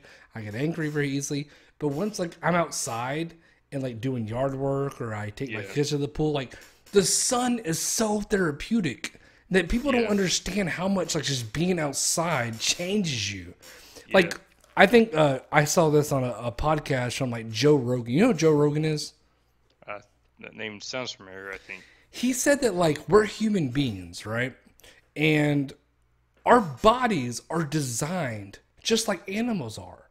We're built to hunt and kill our prey. We're animals at the end of the day. And when you start being inside and not having any sun, and you're just like drinking alcohol and doing whatever, like your body doesn't know how to accept that, because the primary, like, you know, not primary, like your primal instincts are to be a human, like to be a hunter gatherer or whatever you want to call it. Like that's what's instilled in us. And now we're just like confused with being inside with a computer screen and Doritos, and like Yeah. your body doesn't know how to react to that, because you're a human being. Like, you know, yeah, human beings are smart. We make computers and what have you. But what I'm getting at was when you boil down a human being down to a degree, like we're still animals. We're still mammals. Like we still have that drive to, we're intelligent, but we still have that drive to like do things outside, to run and to be active. And when you're sitting in a chair for like fucking 40 hours a day and you're eating Doritos and Taco Bell, like that's not going to help. Like your brain and your body doesn't know what to make of that. And that's why depression, I think, because I mean, there's no animals that are depressed. Name one animal that has depression. One. Yeah. None. Exactly. Like we're the only species that can come up with something like that, because our body doesn't know how to react to the things, because like I said, when you boil it down, we're animals. But okay, this is not me saying that. That was him saying that. I'm just kind of like regurgitating what he was saying, but it makes perfect sense, right? Yeah. Well, I was gonna bring up your question thoughts on this before we end the stream, and also they bring up the whole like fast food. Like, really, I think the new generation's eating like more fast food and cola and shit like that more than our generation is. And what do you think about this whole like fast food and obesity and all that becoming like a real problem for future generations? Look, man, we're going towards the age of those like 300, 400 pound pieces of shit, like in the Wall-E movie, man. You've seen Wall-E. Yeah, I've heard of it. That's happening. It's happening. I'm a hefty guy, man. I've gained a lot of weight. I've never weighed a lot. I went through some shit and I gained a lot of weight. I was like almost at like 270 something pounds. and I got into a really bad. Actually, before that, I actually said fuck it, I'm gonna lose the weight. I got down to like to a 190, and I kept the weight off forever, like for almost like 2.5 3 years. I got into a really bad car accident, and after that, like my mentality changed. I was like, fuck it, I could die at any minute. I'm not gonna sit here and starve myself and drink water. If I want to drink something, I want to drink Coke. If I want something to eat, I'm gonna eat what the fuck I want to, man. I could die. I could die tomorrow. You know, like fuck it. What's the point? Like, I mean, I can make myself healthy, and this is the argument I'm getting to. Is like I can make myself as healthy as possible, trying to preserve my life for as long as I can. But even something can take that away without even having like a heart attack or et cetera, et cetera. You can just have something happen, crazy. Like I said, I was in a car accident and take all that away. All the stuff that you strive to work for to be, in a position to be healthy and to live long, it doesn't even need to like be something like in your body that kills you. It could be something else. But after that car accident, man, I literally gave up and I gained all my weight back. And I literally, at the same time, I still don't care. Like I'm still at that point where, when I get on the highway, it's so difficult for me to get into the far left-hand lane because that's where my accident happened. And I pass by the same spot that it happened every day when I go to work because I was on my way to work. And I see the marks on the fucking concrete wall every day I go to work. So it's just a reminder every day, like, shit can be taken away from you just like that. It's crazy, man. I mean, I know I'm getting like really fucking deep on this shit. Oh, by all means, yeah. I mean, it makes you think. But like I said, like what I'm getting to when you're asking like about fast food, et cetera, et cetera. Dude, I eat fast food like crazy nowadays. I drink soda like crazy now. Like back then when I lost all the weight, I drink nothing but straight water. I might have a Gatorade from time to time. I tried to eat healthy, but like I said, after the accident, like my whole mentality changed, man. I was like, fuck it, dude. And that was like 3 years ago when I got into that accident. And like I couldn't walk for like almost 2 months. Like I could not walk. I couldn't go to the bathroom on my own. It was really depressing time for me, and it just kind of like made me realize like I'm human because I guess I kind of felt like man, nothing will ever happen to me, and then when it did, oh man, it changed my whole perspective on my entire life. This is like really depressing, man. I don't want to talk about this shit anymore. But I'm trying. Sorry, I didn't mean to bring up old wounds or anything. That wasn't the purpose of the No, question. I know. I was just trying to get into perspective. But I guess to answer your question, yes, it's really depressing that like fast food, et cetera, et cetera. But but the thing is like when you eat all these fast food and you eat this stuff, like you feel terrible. You feel terrible. And I remember when I was on a I was gonna say I think it's fine as long as it's like Coke in moderation. Right, but when you have like, I mean, exactly, like when I was doing my diet thing before my shit, like I felt amazing. I felt great. Like I felt like a normal human being. And like now that I've gotten into like drinking soda all the time, eating fast food, it does do something to your brain. I think it literally not only does something to your body, but it also does something to your brain because your brain doesn't know how to accept all these chemicals. Let's be fair, let's be honest. You know how many fucking chemicals are in just a chicken leg right now? How many hormones? I mean, you look at like the kids nowadays. They're like fucking adults at like 10 years old, man. There's like a 10-year-old with like a fucking full-on goatee. There's so much hormones in this shit that we eat. It's crazy. Yeah, it makes, like I said, it makes you wonder. First they say something's good for it, and then it's bad, and it makes you just want to say, fuck it, and just eat whatever. Yeah. All right, no, man. Yeah, but for real, man, it's going on 3:30, man. I'm about to take my ass and get something to eat. Speaking of, but once again, man, it's been a fucking pleasure, man. Really appreciate you coming on, and can't wait till the next one, man. Oh yeah, just let me know whenever you're free next week and have your day off. Absolutely. All right, man. Till the next one, man. Later, bro. All right. See